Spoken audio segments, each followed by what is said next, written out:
దేవుని వాక్యుల నుండి కొరింథీయులకు రాసిన మొదటి పత్రిక 10వ అధ్యాయం 13వ వచనం. సాధారణంగా మనుషులకు కలుగు శోధన తప్ప మరి ఏదియూ మీకు సంభవింపలేదు. దేవుడు నమ్మదగినవాడు. మీరు సహింపగలిగినంత కంటే ఎక్కువగా ఆయన మిమ్మను శోధింపబడనీయడు. అంతేకాదు, సహింపగలుగుటకు ఆయన శోధనతో కూడా తప్పించుకొను మార్గమును కలుగచేయును.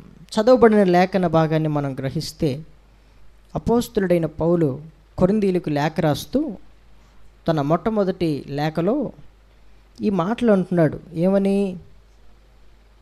సాధారణంగా మనుషులకు కలిగే శోధనలు తప్ప మరి ఏది మనకు సంభవించదు.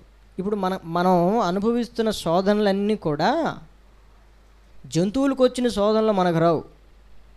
మనం అనుభవించే శోధనలు ఎలాంటివి? సాధారణమైనవి అని బైబిల్ చెప్తుంది. సాధారణంగా మనుషులకు కలిగే శోధనలు తప్ప మరేది మీకు సంభవింపలేదు. ఎందుకంటున్నాడు? కొంతమంది శోధింపబడినప్పుడు, బాధింపబడినప్పుడు, కొన్నిటి ద్వారా పీడింపబడినప్పుడు వాళ్ళు అంటారు, నాకు వచ్చిన శోధనలు నా పగోడుకు కూడా రాకూడదు అని కోరుకుంటారు. ఎందుకంటే ఆ శోధన అంత భయంకరమైంది, అంటే నా పగోడుకు కూడా రాకూడదు ఈ శోధన, అంత శోధన నేను అనుభవిస్తున్నాను అని వాళ్ళు అనుకుంటారు. కొంతమంది నేను కాబట్టి ఈ శోధనలు అనుభవిస్తున్నాను, లేకపోతే ఎవడు అనుభవించలేడు. అయితే బైబిల్ ఉంటుంది దాని అంతటికి సమాధానం. నువ్వు అనుభవించే శోధనలు, నేను అనుభవించే శోధనలు నాకున్నాయి, నువ్వు అనుభవించే శోధనలు నీకున్నాయి, ఇంకొక ఆయనకు ఉండే శోధనలు ఆయనకున్నాయి. నాకు ఒక రోగం శోధన కావచ్చు, ఆ రోగము ద్వారా నాకు ఎప్పుడు ఏదో ఒక వేదన, నొప్పి, బాధ, మంట కలుగుతూ ఉంటుంది, ప్రశాంతత ఉండదు, అదొక శోధన. కొంతమందికి ఇంకొక శోధన, అప్పులు అనే శోధన ఉండొచ్చు. ఇంకొకరికి సరైన తిండి కూడా ఉండకపోవచ్చు, దరిద్రత. ఇలా మనం ప్రపంచంలో ప్రతి వ్యక్తిని మనం చూసుకుంటే, ఒక ధనవంతుడు ఉన్నాడు, ఆయనకి శోధనలు ఉండవండి? ఇప్పుడు ఈ లాక్డౌన్లో ధనవంతులు కోట్లలో నష్టపోయారు, లక్షాధికారులు లక్షల్లో నష్టపోయారు, వేలల్లో వ్యాపారం చేసే వాళ్ళు వేలల్లో నష్టపోయారు, వందల్లో ఉండే వాళ్ళకి వందల్లో నష్టపోయారు. ఎవరికుండే శోధనలు వాళ్ళకు ఉంటాయి. ధనవంతుడు ఉన్నాడు అనుకోండి, వాడికి ₹1,00,000 ఉద్యోగము ₹1,00,000 సంపాదిస్తున్నాడు నెలకి, వాడికి ₹1,00,000 ఖర్చు ఉంటుంది. అవునా? రోజుకి 500, 400 సంపాదించుకుంటాడే, వాడికి అంతవరకే ఖర్చు ఉంటుంది. ఈ రోజున భూమి మీద శోధన అనుభవించని మానవుడు అంటే ఎవడు లేడు. బైబిల్ ఏమంటుందంటే, సాధారణంగా మనుషులకు కలిగే శోధనలు ఇవి. రోగాలు కానీ, లేకపోతే కొన్ని అప్పులు కావచ్చు, కొన్ని లేమిలు కావచ్చు, కొంత దరిద్రత కావచ్చు, కొంత అసమాధానం కావచ్చు, కొన్ని శోధనలు ఉన్నాయి. ఇవి సాధారణంగా కలిగే శోధనలు, సుఖదుఖాలు. అవునా?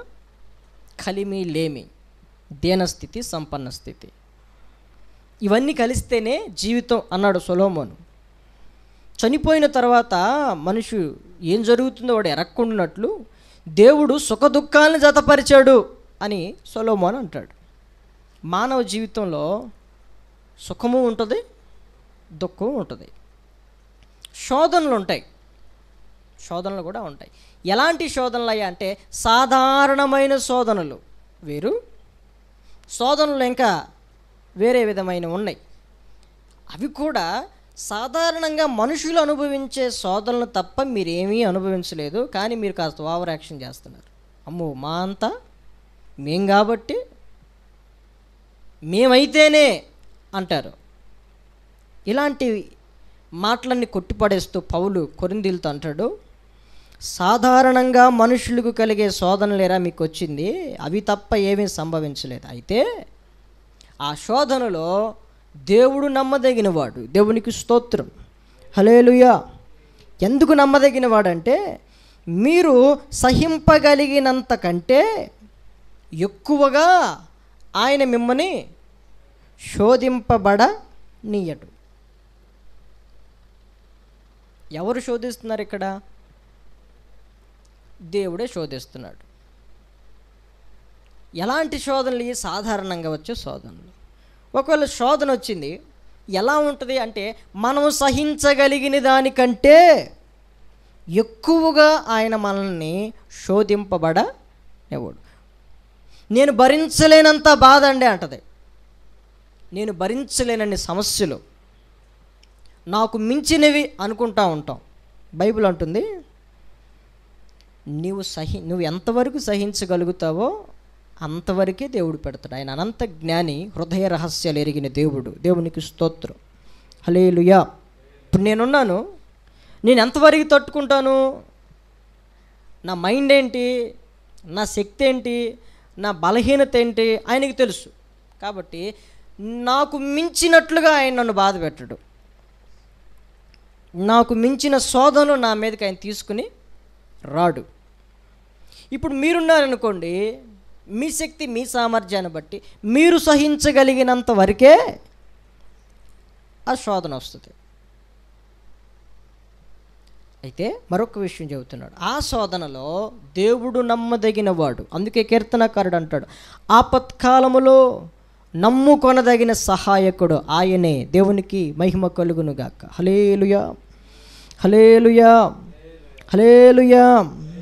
ఆయన నమ్మదగినవాడు. అంతేకాదు సహింపగలగటానికి, అంటే నువ్వు ఎంతవరకు సహిస్తావో అంతే పెడతాడు. సహించగలగటానికి ఆయన శోధనతో కూడా తప్పించుకొను మార్గమును కలుగు చేస్తాడంట. అంటే ఇక్కడ ఒక విషయం మనకు అర్థమవుతుంది. దేవుడు శోధిస్తాడు. ఎవరిని శోధిస్తాడు?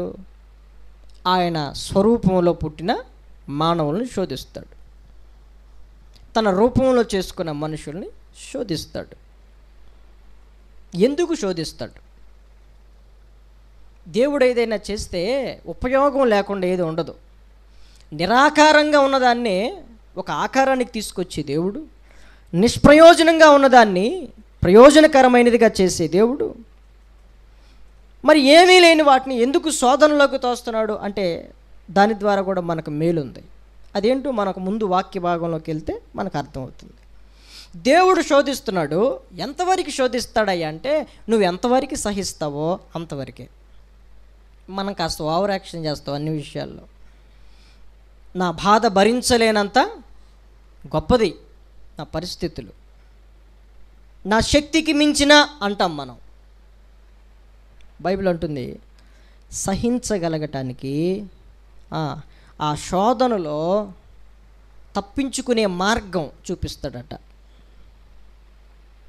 ఆ తప్పించుకునే మార్గం ఆ శోధనలో ఎప్పుడైతే నీకు కనబడుతుందో అప్పుడు సహించటానికి నీకు శక్తి వస్తుంది. దేవునికి స్తోత్రం, హల్లెలూయా, హల్లెలూయా.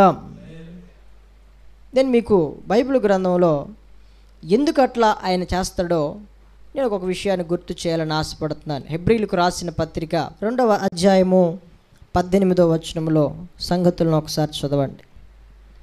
తాను శోధింపబడి శ్రమ పొందెను గనుక శోధింపబడు వారికి సహాయము చేయగలవాడై ఉన్నాడు. ఎందుకు ఆయన మనకు సహాయం చేయాలనుకుంటున్నాడు అంటే మనకంటే ముందుగా ఆయన శోధింపబడ్డాడు. అనేకమైన విషయాల్లో ఆయన శోధింపబడ్డాడు.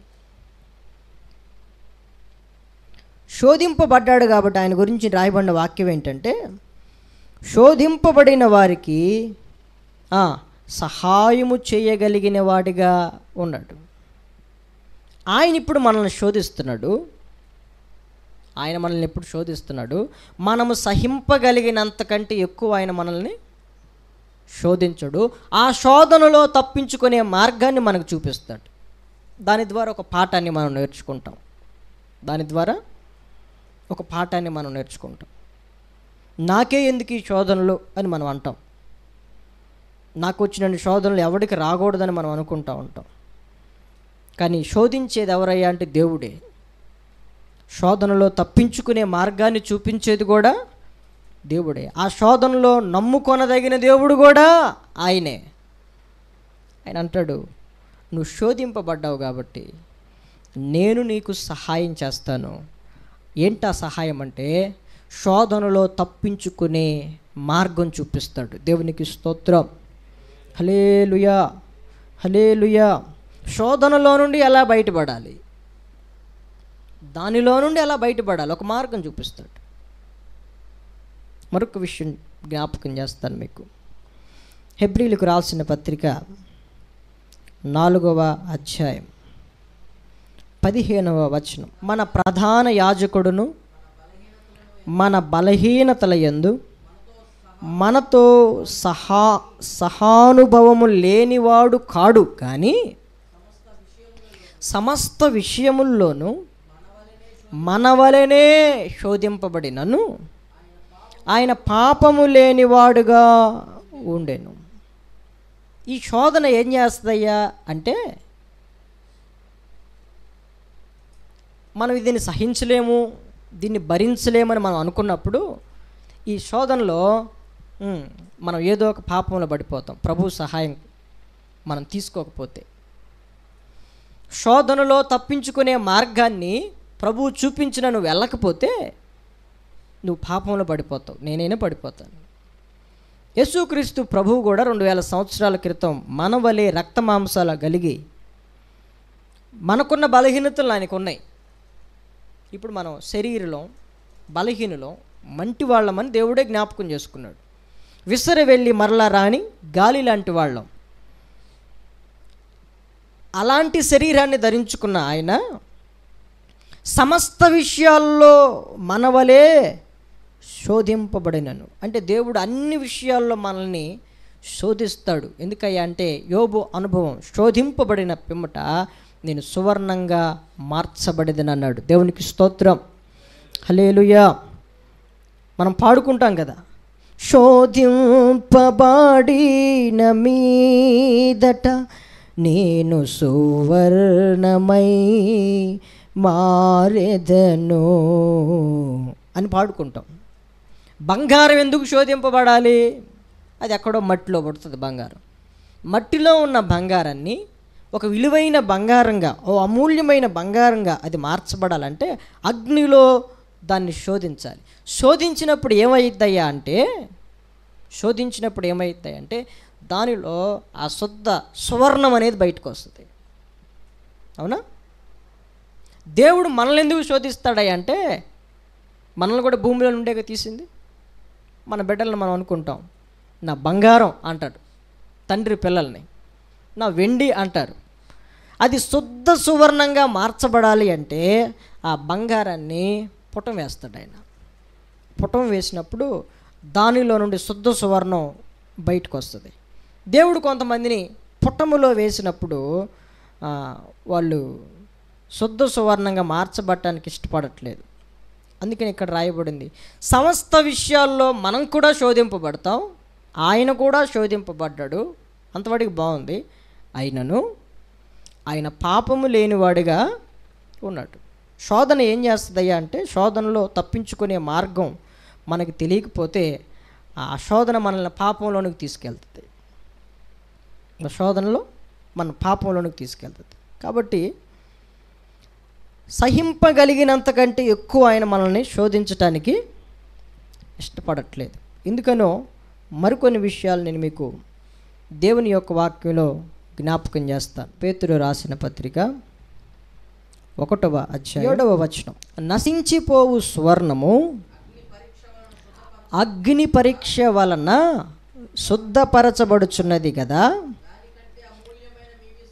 దానికంటే అంటే బంగారము కంటే అమూల్యమైన మీ విశ్వాసము ఈ శోధనల చేత పరీక్షకు నిలిచినదై యేసుక్రీస్తు ప్రత్యక్షమైనప్పుడు మీకు మెప్పును మహిమయు ఘనతయు కలుగుటకు కారణమగును. దేవునికి స్తోత్రం. హల్లెలూయా. ఇందాక దేవుడు శోధిస్తున్నాడు అని మనకు అర్థమైంది. ఎందుకు శోధిస్తున్నాడు అంటే ఇక్కడ అర్థమవుతుంది. ఏమంటున్నాడు అక్కడ? నశించిపోయే స్వర్ణము అగ్ని పరీక్ష వలన శుద్ధపరచబడుచున్నది కదా. ఇదంతా మీకు తెలుసుగా. దానికంటే కూడా అమూల్యమైనది నీ విశ్వాసం. దేవునికి మహిమ కలుగునుగాక. నీ విశ్వాసము బంగారం కంటే కూడా అమూల్యమైనది. నీ విశ్వాసాన్ని మరింత అమూల్యమైన విశ్వాసంలో నుండి అధిక విశ్వాసంలోనికి తీసుకుని రావటానికి ఆయన నిన్ను శోధిస్తున్నాడు. ఆ శోధనలో దేవుని యొక్క చిత్తం ఏంటయ్యా అంటే నీవు నిలిచి ఉండాలి. సహింపగలిగినంత శోధనే పెడతాడు. ఆ సహింపగలిగినంత శోధనలో నువ్వు నేను నిలవాలి. నిలవలేనోడు పాపంలో పడిపోతాడు.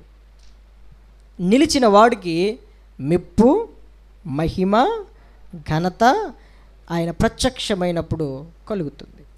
దేవుని యొక్క ఉద్దేశం ఏంటయ్యా అంటే శోధనలో నిలబడాలి, శోధనని సహించాలి, శోధనలో తప్పించుకునే మార్గాన్ని నువ్వు చూసి దానిలో నుంచి బయటికి రావాలి. ఇది దేవునికి నీ ఎడల ఉన్న ఉద్దేశం. మరొక విషయాన్ని నేను మీకు అర్థమయ్యేటట్లు జ్ఞాపకం చేయాలని ఆశపడుతున్నా. యాకోబు రాసిన పత్రిక 1వ అధ్యాయం 12వ వచనం. శోధన సహించువాడు ధన్యుడు. చూడండి, ఇక్కడ అతడు శోధనకు నిలిచిన వాడై ప్రభువు తాను ప్రేమించు వారికి వాగ్దానము చేసిన జీవ కిరీటము పొందును. దేవుని యొక్క ఉద్దేశం ఏంటంటే నేను శోధించుట్లో ఆ శోధనని ప్రభువు సహించినట్లుగా, భరించినట్లుగా, తాలుకున్నట్లుగా, తట్టుకున్నట్లుగా, ఓర్చుకున్నట్లుగా, ఆయన నిలబడినట్లుగా నువ్వు కూడా ఈ అనుభవాలన్నీ ఈ శోధనలో నువ్వు నేర్చుకోవాలి. ఎందుకు ఈ శోధన అంటే నీ మేలు కొరకే. ఎందుకు ఈ వేదన అంటే నీ మేలు కొరకే. అర్థమవుతుందండి? కాబట్టి సహింపగలిగినంతకంటే ఎక్కువ పెట్టడు ఆయన.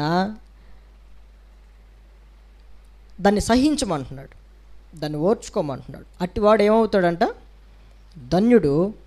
అతడు ఆ శోధనకి నిలబడితే వాడికి ఏముందంట? జీవ కిరీటం, అక్షయ కిరీటం అని ఉంటుంది. క్షయమైపోయే కిరీటాలు వేరు, జీవము లేని కిరీటాలు వేరు. ఇప్పుడు మన వాళ్ళు తగిలించుకుంటారు కొన్ని కిరీటాలు, వాటిల్లో జీవం ఉండదు, క్షయమైపోయేది. బంగారం కావచ్చు, అది క్షయమైపోయేది. ఇది జీవ కిరీటము, అక్షయ కిరీటం ప్రభువు మనకిస్తాడు. శోధనకు నిలబడాలి, తాలుకోవాలి, తట్టుకోవాలి. శోధనలో చూపించే మార్గంలో మనం వెళ్ళాలి. గర్భిణీ స్త్రీ చూడండి, గర్భిణీ స్త్రీ 3వ నెలని తెలిసిన తర్వాత రోజు రోజుకి ఆమె కడుపులో ఆమె భారం బిడ్డ భారం, ఆమె భారం బిడ్డ భారం ఎక్కువైపోతూ ఉంటుంది. ఎక్కువైపోయే కొద్దీ ఆమెకి చాలా ఇబ్బందికరంగా ఉన్నప్పటికీ, తనకు మించిన భారం అయినప్పటికీ తల్లి ఏం చేస్తుంది? ఆ పరిస్థితిని అంతటినీ భరిస్తుంది. ఎందుకని? 9 నెలల తర్వాత లేకపోతే 10వ నెలల తర్వాత ఏం జరిగిద్దో ఆమెకు తెలుసు. జరిగిన తర్వాత దీని తర్వాత ఎంత సంతోషం ఉంటుందో ఆమెకు తెలుసు. కాబట్టి ముందుగానే నిరీక్షించి ఆ బాధనంతా దిగమింగుకుంటుంది. మన ఒళ్ళు మనకే బరువు ఈ రోజున, కానీ దానితో పాటు బిడ్డ బరువుని మోయటం, 9 నెలలు 10 నెలల వరకు మోయటం, అవునా? తనను కాపాడుకుంటూ బిడ్డను కాపాడుకోవటం. అర్థమవుతుందా? అటు కుటుంబ పరిస్థితులను భరించటం, ఇటు బిడ్డ భారం భరించటం, భర్త భారం, తలకు మించిన భారం. అయితే సహించగలటానికి శక్తినిస్తుంది ఎవరయ్యా అంటే మన ప్రభు అయిన యేసుక్రీస్తు. దేవునికి స్తోత్రం. హల్లెలూయా, హల్లెలూయా. నొప్పులు వచ్చేటప్పుడు భరించలేం, చచ్చిపోతాం అనుకుంటారు. ఆ కొంతసేపు భరించటానికి శక్తినిస్తుంది ఎవరు? దేవుడే. సహించిన తర్వాత దానిలో నిలిచిన తర్వాత, దానిలో బయటపడిన తర్వాత ఏముంది ఆమె కోసం? ఆనందం. ఆనందం, చెప్పలేనంత ఆనందం ఉంది. కాబట్టి కొన్ని శోధనలు స్థిరంగా ఉంటాయి మన జీవితంలో కొంతకాలం. కొన్ని శోధనలు ఏదైనా సరే నువ్వు సహించగలిగినంత వరకే ఉంటాయి. కొన్ని శోధనలు రోజు రోజుకి ఏమైతే గర్భిణీ స్త్రీకి కడుపులో భారం ఎక్కువైనట్లుగా నీ జీవితంలో కొన్ని శోధనలు రోజు రోజుకి పెరుగుతూ ఉంటాయి. మనం ప్రార్థన చేస్తూ ఉంటాం. కొంతమంది అంటారు, ప్రార్థన చేసే కొద్దీ నా శోధనలు ఏమవుతున్నాయి? ఎక్కువ అవుతున్నాయండి. చేసే కొద్దీ అధికమైపోతున్నాయండి. అధికమైపోవచ్చు, ఏమైనా అయిపోవచ్చు. ఆ శోధనలో సహించగలిగినంత కంటే ఎక్కువ నిన్ను దేవుడు శోధించనీయుడు. ఆ శోధనలో నువ్వు తప్పించుకునే మార్గాన్ని దేవుడు నీకు చూపిస్తాడు. మార్గం చూపించిన తర్వాత నువ్వు బయటికి రావాలి. ఎర్ర సముద్రాన్ని ఎలా పాలైంది మన పితరుల ఎదుట? ముందేమో ఎర్ర సముద్రం, వెనకేమో ఫరో సైన్యం ఉంది. వాళ్ళకి తప్పించుకునే శోధన. వాళ్ళు శోధనలో నిలబడలేక ముందు నుయ్యి వెనక గొయ్యి, ముందుకెళ్ళినా చేస్తాం, వెనక్కి వెళ్ళినా చేస్తాం అని మోషే మీదకి రాళ్ళు రువ్వారు. మాకు ఈ గతి పట్టడానికి కారణం నువ్వే. మేము అక్కడెక్కడో ప్రశాంతంగా ఉండేవాళ్ళం, మమ్మల్ని ఇక్కడికి తీసుకొచ్చి సముద్రంలో ముంచడానిక? కనీసం మా పిల్లలు చూసుకోవడానికి సమాధులు కూడా లేవు, సముద్రంలో సమాధులు ఏర్పాటు చేయటానిక? ఐగుప్తులో సమాధులు లేవా అని ఇష్టం వచ్చినట్టు మాట్లాడుతున్నారు. అప్పుడు దైవజనుడైన మోషే దేవుని తట్టు తిరిగాడు. ఏంటి ప్రభువా అన్నప్పుడు ఒక శోధనలో తప్పించుకునే మార్గం ఒకటి చూపించాడు. దేవుని నామానికి స్తోత్రం కలుగునుగాక. హల్లెలూయా. శోధన వాళ్ళ ఎదుటుంది, వెనకమాల శోధన ఉంది, తరుముతూ ఉంది. ఒక్కొక్క నిమిషం, ఒక్కొక్క గడియ గడుస్తూనే కొద్దీ దినదినం ప్రాణగండం లాగుంది. అర్థమవుతుందా? అలాంటి పరిస్థితుల్లో దేవుడు తప్పకుండా ఆయన ప్రజలకి తప్పించుకునే మార్గాన్ని చూపిస్తాడు. ఈలోపుగా వాగాల్సినవన్నీ వాగేశారు వీళ్ళు. అయినప్పటికీ కూడా దేవుడు తన దైవజనుని బట్టి తన ప్రజలను ప్రేమించి సముద్రాన్ని ఏకరాశిగా, ఎడం చేతి వైపు సముద్రం అట నిలబడింది, కుడి చేతి వైపు సముద్రం అట నిలబడింది. ఆరిన నేలలో దేవుడు వారిని త్రోవగా మారిపోయాడు. ఆయన నేనే మార్గం అన్నాడు కదా మీకు.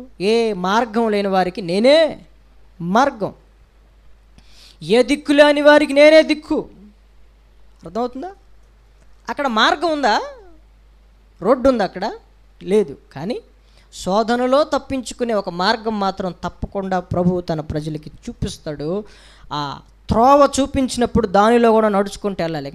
మా వల్ల కాదని అక్కడే ఉండకూడదు. చూస్తా అద్భుతాన్ని చూసి అట్లాగే ఉండే, ముందులకి వెళ్ళకుండా ఆడే ఉండకూడదు. శోధనలో తప్పించుకునే మార్గం తెరిచాడు. ఆ మార్గం గుండా నువ్వు వెళ్ళిపోవాలి. అద్భుతం ఐగుప్తీయులు కూడా చూశారు, కానీ వీళ్ళు నడుస్తూ ఉన్నారు వెనకమాల. ఆటోమేటిక్గా సముద్రం ఏమవుతుంది? మూసుకుపోతూ ఉంది. వాళ్ళు నడుస్తుంటేనేమో ఆరిన నేల కనపడుతుంది. కాబట్టి ప్రతి శోధనలో దేవుడు మనకు తప్పించుకునే మార్గాన్ని చూపిస్తాడు. ఆ మార్గంలో మనం వెళ్తే శోధనలో నుండి తప్పింపబడతాం. దేవునికి స్తోత్రం. ఆ శోధనలో నిలబడతామో లేదోనని ఆయన మనల్ని శోధిస్తాడు. దేవుని యొక్క ఉద్దేశం ఏంటంటే ప్రతి శోధనలో నువ్వు నిలబడాలి, నువ్వు ధన్యుడు అవ్వాలి. శోధనకి కొంతమంది నిలబడలేరు. శోధనకి కొంతమంది అనుకుంటారు, ఎలాంటిది వచ్చినా నేను నిలబడతానండి అంటాడు. కాస్త ఎక్స్ట్రాలు ఎక్కువైతే ఎలాంటిది వచ్చినా, ఏదొచ్చినా సరే నాకు తిరుగులేదు అంటాడు. బైబిల్ వాళ్ళ గురించి కూడా కొన్ని విషయాలు కొరింథీయులకు రాసిన మొదటి పత్రిక 10వ అధ్యాయం 12వ వచనం. తాను నిలుచున్నానని తలంచుకునివాడు పడకుండునట్లు జాగ్రత్తగా చూచుకొనవలెను. నన్నెవడు టచ్ చేయలేడు, నన్నెవడు పడేయలేడు, నన్నెవడు కూడా దేవుణ్ణి దూరపరచలేడు. ఏ పరిస్థితులు కూడా నన్ను ఏమి చేయలేవు అనుకుంటే మంచిదే, నీ విశ్వాసం మంచిదే. పడిపోకుండా అంటే శోధనలో పడిపోకుండా, శోధన అనుభవిస్తూ ఉన్నప్పుడు దానిలో నిలిచి ఉండకుండా, పాపములో పడిపోకుండా జాగ్రత్తగా చూసుకోవాలి నువ్వే. కాబట్టి సాధారణంగా కలిగే శోధనలండి మనం అనుభవించేవన్నీ మన శక్తికి మించినవి కాదు, సాధారణమైన శోధనలు. అయితే మనం బలహీనులం కాబట్టి మనకు మనమే అనుకుంటాం ఇది నా వల్ల కాదు. అయితే దేవుడు అంటాడు, దానిలో నిలబడటానికి శక్తి ఇస్తాడు, సహించటానికి శక్తి ఇస్తాడు. అంత మాత్రమే కాదు, శోధనలో తప్పించుకునే మార్గాన్ని చూపిస్తాడు. తప్పించుకున్న మార్గం తర్వాత, శోధనలో నిలబడిన తర్వాత ఆయన నిన్ను ధన్యుడిగా తీర్చిదిద్దుతాడు. అంత మాత్రమే కాదు, మెప్పు, మహిమ, ఘనత నీకు ఇవ్వటానికి, జీవ కిరీటాన్ని నీకు నాకు ఇవ్వటానికి ఆయన ఎంతగానో ఇష్టపడుతున్న దేవుడని దేవుని యొక్క వాక్యంలో ఇప్పటి వరకు మనం చూసాం. అయితే దేవుని యొక్క ఉద్దేశం ఏంటి చెప్పండి? శోధనలో నిలబడాలి. అర్థమవుతుందా? శోధనల్ని సహించాలి, శోధనలో తప్పించుకునే మార్గాన్ని చూపించినప్పుడు దానిలో పడి వెళ్ళాలి. పేతురుని తీసుకెళ్ళి చెరసాల్లో వేశారు. బయటికి రాగలడా అతను? రాలేడు. కానీ సంఘం అంతా ప్రార్థన చేస్తుంది. ఎందుకంటే వాళ్ళ విశ్వాసం ఏంటి? 4 దిక్కులు మూసుకుపోయినా వేరొక దిక్కు మాకుంది, దేవుడే మా దిక్కు అని ప్రార్థించినప్పుడు పేతురు గారు ప్రార్థన చేయట్లా, చెరసాల్లో చక్కగా నిద్రపోతున్నాడు. ఆయన నిద్రపోతున్నాడు. అయితే దేవుడు తన దూతను పంపించాడు, తట్టి లేపాడు. ఆటోమేటిక్గా ఎవరి చేతి సహాయం లేకుండానే పేతురు బయటికి రాగలిగాడు. అంటే దూత వచ్చి ఒక మార్గం చూపించినప్పుడు పేతురు అక్కడే ఉన్నాడు అనుకోండి, బయటికి రాగలుగుతాడా? నీవు అనుభవించే శోధనలో, నేను అనుభవించే శోధనలో ప్రభువు తప్పకుండా మార్గాన్ని చూపిస్తాడు. ఆ మార్గంలో గుండా మనం వెళ్ళాలి. దేవునికి స్తోత్రం. హల్లెలూయా. కొంతమంది చూపించినా వెళ్ళరు, కొంతమంది చూపించిన అర్థం కాదు, వాళ్ళకి అర్థం చేసుకోలేరు. మార్గాన్ని చూపించినప్పుడు తప్పకుండా అక్కడి నుంచి మనం వెళ్ళాలి. షడ్రక్ మేషక్ అబేద్నెగోల జీవితంలో కూడా అగ్నిలోకి వెళ్ళిన తర్వాత వచ్చింది అసలు దేవుడు ప్రత్యక్షమయ్యాడా? ముందలే ప్రత్యక్షమయ్యాడా? వాళ్ళని తీసుకెళ్ళి అగ్నిగుండంలో వేస్తే, ముగ్గురిని వేస్తే 4 ఆయన కనపడుతున్నాడు అన్నారు వాళ్ళు వేసినోళ్ళు. అంటే శోధనలో ఒక సందర్భంలో మనం చూస్తే మత్తయి సువార్త 26వ అధ్యాయము 41వ వచనం, మీరు శోధనలో ప్రవేశించకుండా ఉండునట్లు మెలకువగా ఉండి ప్రార్థన చేయండి. ఆత్మ సిద్ధమే కానీ, చూడండి అక్కడ యేసు ప్రభువు అంటున్నాడు, శరీరము బలహీనమని పేతురుతో చెప్పాను. దేవుని యొక్క ఇంకొక ఉద్దేశం ఏంటంటే, కొన్ని శోధనలు ఉన్నాయి, ఆ శోధనలో ప్రవేశించకుండా ఉండాలనేది కొన్ని శోధనలో దేవుని యొక్క చిత్తం. కొన్ని శోధనలు ఉన్నాయి, ఆ శోధనలో ప్రవేశించటం దేవుని చిత్తం. కొన్ని వెళ్ళకూడని మార్గాలు ఉంటాయి, కొన్ని వెళ్ళవలసిన మార్గాలు ఉంటాయి, కొన్ని తినకూడనివి ఉంటాయి, కొన్ని తినగలిగినవి ఉంటాయి. అట్లా కొన్ని శోధనలు మన జీవితంలో అనుభవింపకూడనివి కొన్ని ఉంటాయి, అనుభవింపవలసినవి కొన్ని ఉంటాయి. కాబట్టి అక్కడ ఏమన్నాడు? మీరు శోధనలో ప్రవేశించటం కొండున్నట్లు మెలకువగలిగి ప్రార్థన చేయండి. అర్థమవుతుందా? ఆయన శోధనలో ప్రవేశించి దాన్ని తట్టుకోవటానికి రాత్రంతా కూడా ఆయన ఏం చేసేవాడు? తట్టుకునే శక్తి కొరకు ప్రార్థన చేసేవాడు. కానీ శిష్యులకి ఏం చెబుతున్నాడు? మీరు శోధనలో ప్రవేశించకుండా ఉండినట్లు మెలకువగలిగి ప్రార్థన చేయండి. ప్రార్థన చేస్తే ఆ శోధన వీళ్ళ మీదకి వచ్చేది కాదేమో. వాళ్ళు మెలకువగలిగిన ప్రార్థన లేదు కాబట్టి యేసు ప్రభు శిష్యులు కూడా ఆయన తర్వాత ఏం చేయబడ్డారు? శోధింపబడ్డారు. అలా శోధింపబడటం ఆయనకి ఇష్టం లేదు కాబట్టి ముందలే చెప్పాడు. కొన్ని శోధనలు ఉన్నాయి, సాధారణంగా మనుషులకు కలిగే శోధనలు, వాటిల్లో నిలబడాలి అనేది దేవుని చిత్తం. కొన్ని చోట్ల నిలబడాలి, కొన్ని చోట్ల నిలబడకూడదు, కొన్ని చోట్ల మాత్రం కూర్చోవాలి, కొన్ని చోట్ల మాత్రం కూర్చోకూడదు. కీర్తన గ్రంథం 1వ అధ్యాయంలో చెప్తాడు కదా, అర్థమవుతుందా? ఎక్కడ కూర్చోవాలి, ఎక్కడ నిలబడాలి, ఎక్కడ ఏం చేయాలనేది మనకి దేవుని వాక్యం మనకు బోధిస్తుంది. అయితే కొన్ని శోధనలో ప్రవేశించడం ఆయనకి ఇష్టం లేదు. ఆ శోధనలు పాపములో పడేటట్లుగా చేస్తాయి, దేవునికి దూరం అయిపోయేటట్లుగా చేస్తాయి.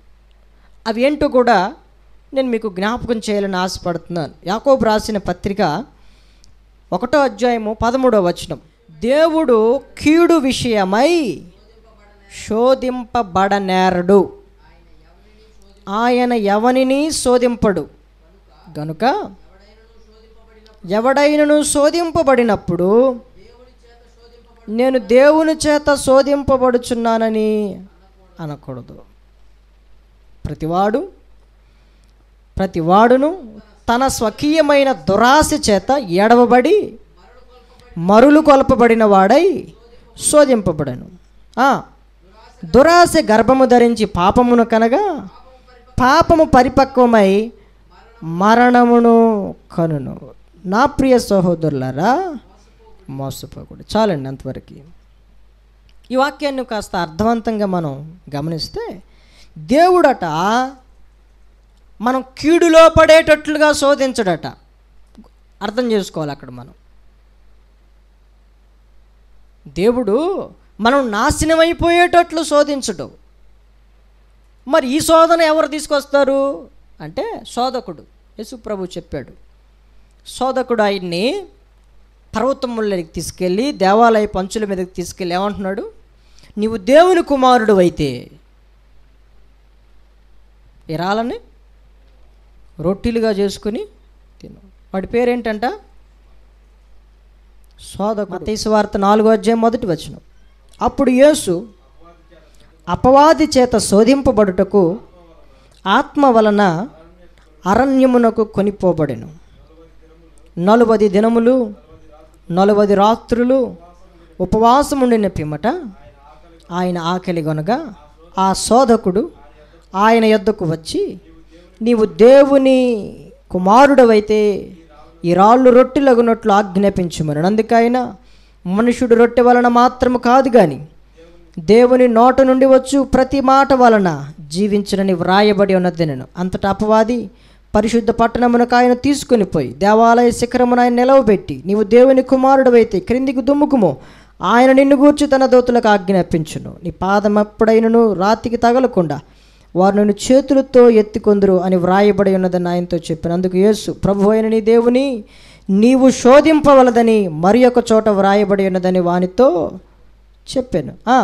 మరలా అపవాది మిగుల ఎత్తైన ఒక కొండ మీదకి ఆయన తోడుకుని పోయి ఈ లోక రాజ్యములన్నింటినీ వాటి మహిమను ఆయనకు చూపి, నువ్వు సాగిలిప్పుడే నాకు నమస్కారం చేసిన వీటన్నిటిని నీకు ఇచ్చేదని ఆయనతో చెప్పగా, యేసు వానితో, సాతానా పొమ్ము, ప్రభు అయిన నీ దేవునికి మ్రొక్కి ఆయనను మాత్రము సేవించవలను అని వ్రాయబడి ఉన్నది. అంతటా అపవాది ఆయన్ని విడిచిపోగా ఇదిగో దేవదూతల చేనికి పరిచర్య చేసరి. చదవబడిన లేఖన భాగాన్ని చూస్తే యేసు ప్రభు వాడిని సంబోధిస్తున్న మాట ఏంటంటే శోధకుడు అని 3వ వచనంలో రాయబడింది.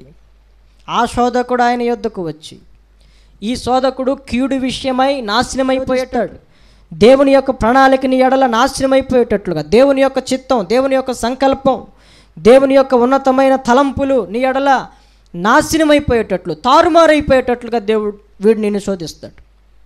వీడు శోధకుడు. దేవుడు కీడు విషయమై నిన్ను శోధించడు. దేవుడు నిన్ను శోధించాడంటే నీకు మంచి మెప్పు, మహిమ, ఘనత కలగటానికి, నీకు జీవ కిరీటాన్ని ఇవ్వటానికి, నిన్ను ధన్యుడిగా చేయటానికి దేవుడు నిన్ను శోధిస్తాడు. అర్థమవుతుందండి? వీడు శోధిస్తే ఎలా ఉంటుంది? మనం నాశనం అయిపోయేటట్లుగా శోధిస్తాడు. యేసు ప్రభువునే శోధించిన వాడు నిన్ను శోధించడా? నిన్ను శోధించడా? ఆయన వాక్యంతో జవాబు చెప్పేవాడు నోరు మూపించాడు. యేసు ప్రభు ఇంకొక మాట అన్నాడు, నీ దేవుడైన యెహోవాను శోధింపవలదు. అయితే ఈరోజు అంత వెరైటీ మనుషులు, దేవుడు మనల్ని శోధిస్తే, సాతానుగాడు మనల్ని శోధిస్తే మనం దేవుణ్ణి శోధిస్తాం. మనం దేవుణ్ణి శోధిస్తాం, దేవుణ్ణి పరిశీలిస్తాం. బైబిల్లో చాలా చోట్ల రాయబడింది. మనము దేవుణ్ణి శోధిస్తే మంచిదా, లేకపోతే దేవుడు మనల్ని శోధిస్తే మంచిదా అనేది వాక్య భాగం ముందుకెళ్తే మనకు అర్థమవుతుంది.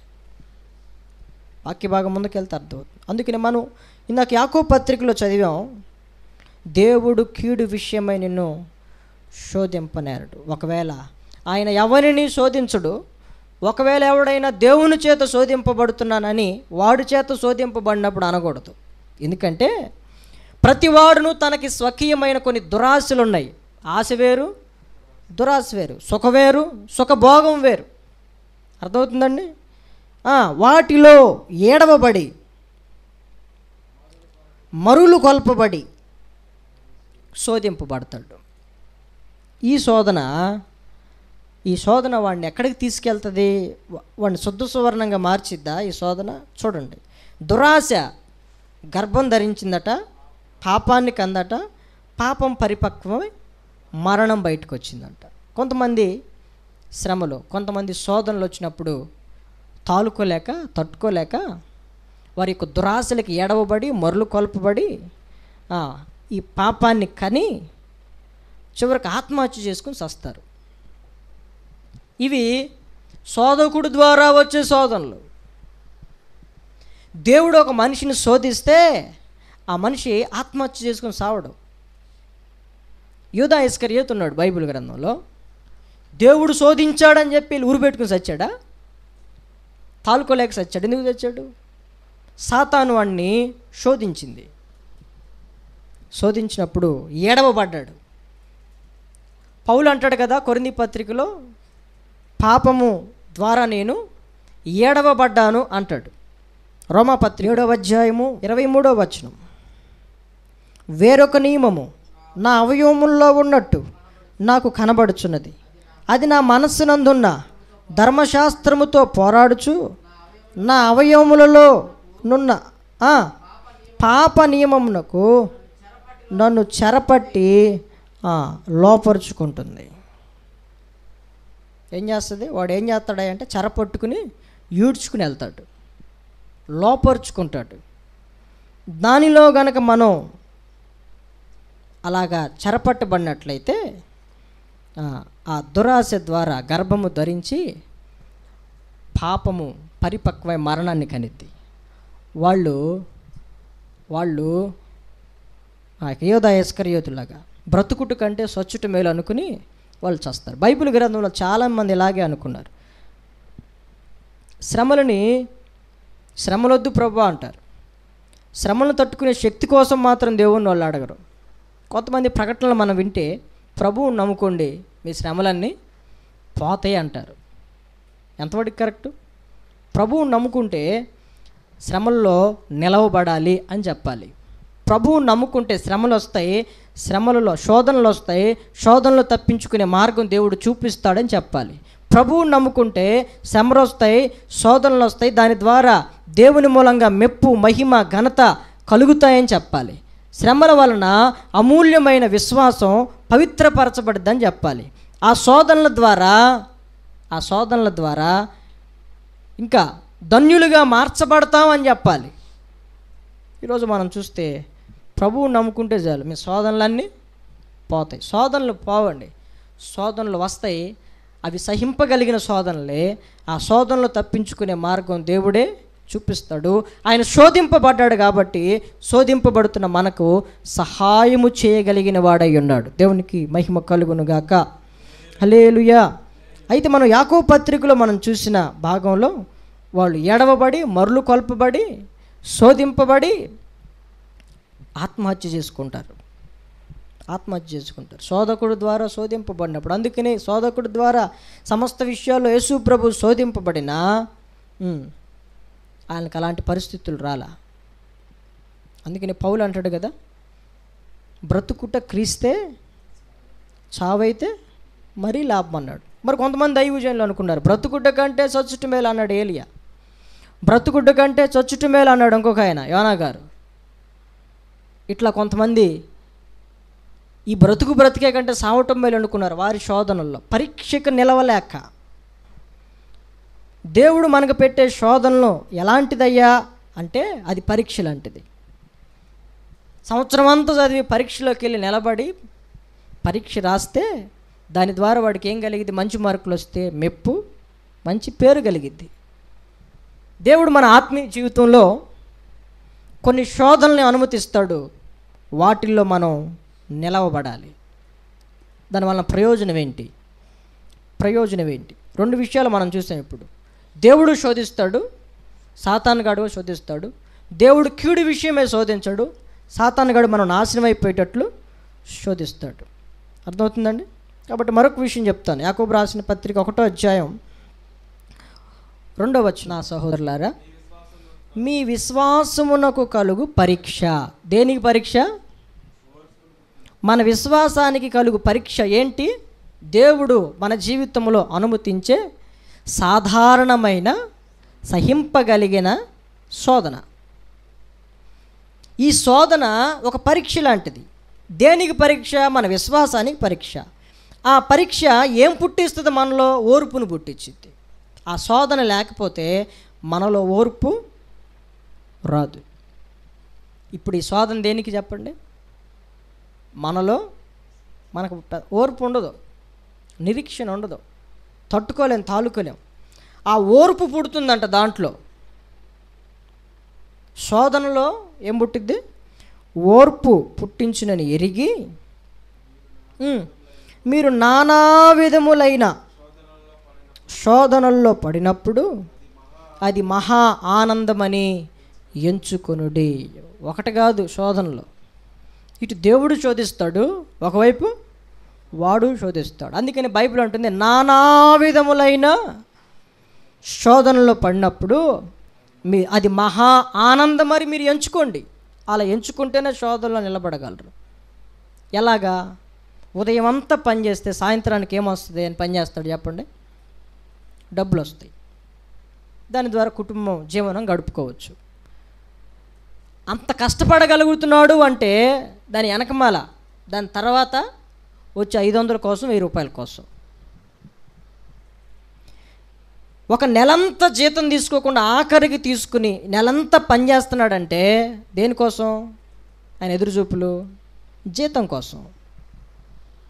అట్లాగే ఇప్పుడు నువ్వు అనుభవిస్తున్న శోధనలు, శ్రమలు నువ్వు అనుభవిస్తూ ఉన్నప్పుడు నీకు ఒక నిరీక్షణ ఉండాలి. నాకు ఒక జీతం ఉంది, జీవ కిరీటం. నాకు ఒక జీతం ఉంది, మెప్పు, మహిమ, ఘనత. కాబట్టి మీరు నానా విధములైన శోధనలో పడినప్పుడు దీని తర్వాత దేవుడు నాకు ఒక మేలు దాచి ఉంచాడని నమ్మాలి. లోకంలో అంటారు కదా, కీడెంచి మేలెంచాలంట లోకం అంటుంది. అర్థమవుతుందండి? లోకస్తులు నమ్మే సత్యం అది. దేవుని వాక్యం ఏమంటుంది?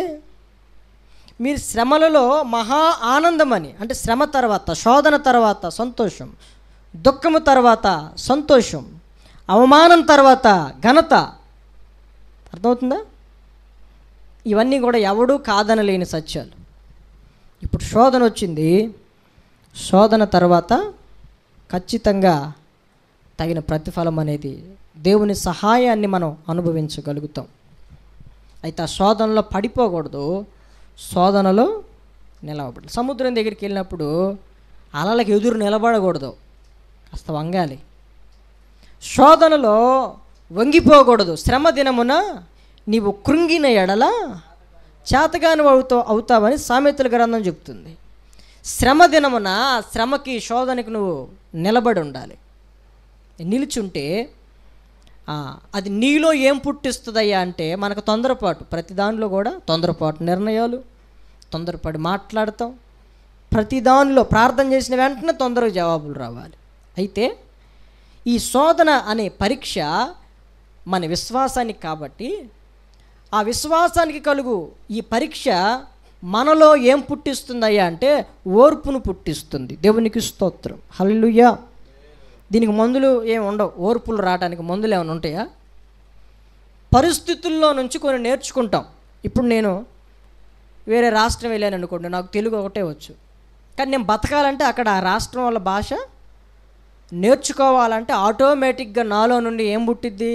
ఆ శ్రమలో, శోధనలో క్రొత్త భాష వచ్చిద్ది.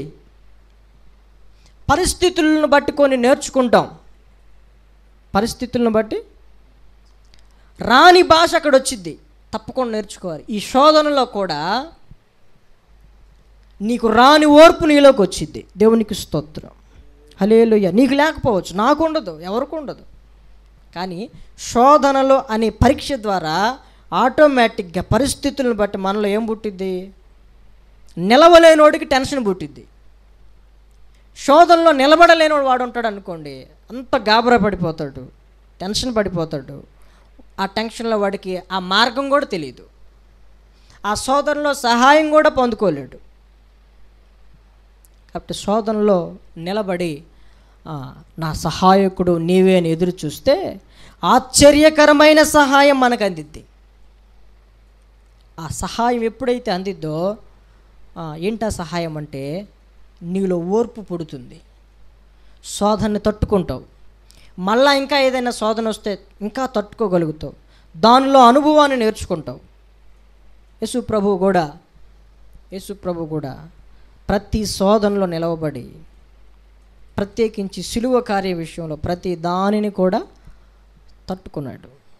ఆయన తట్టుకోకపోతే మనం ఈరోజునే ఈ పరిస్థితిలో ఉండేవాళ్ళం కాదు.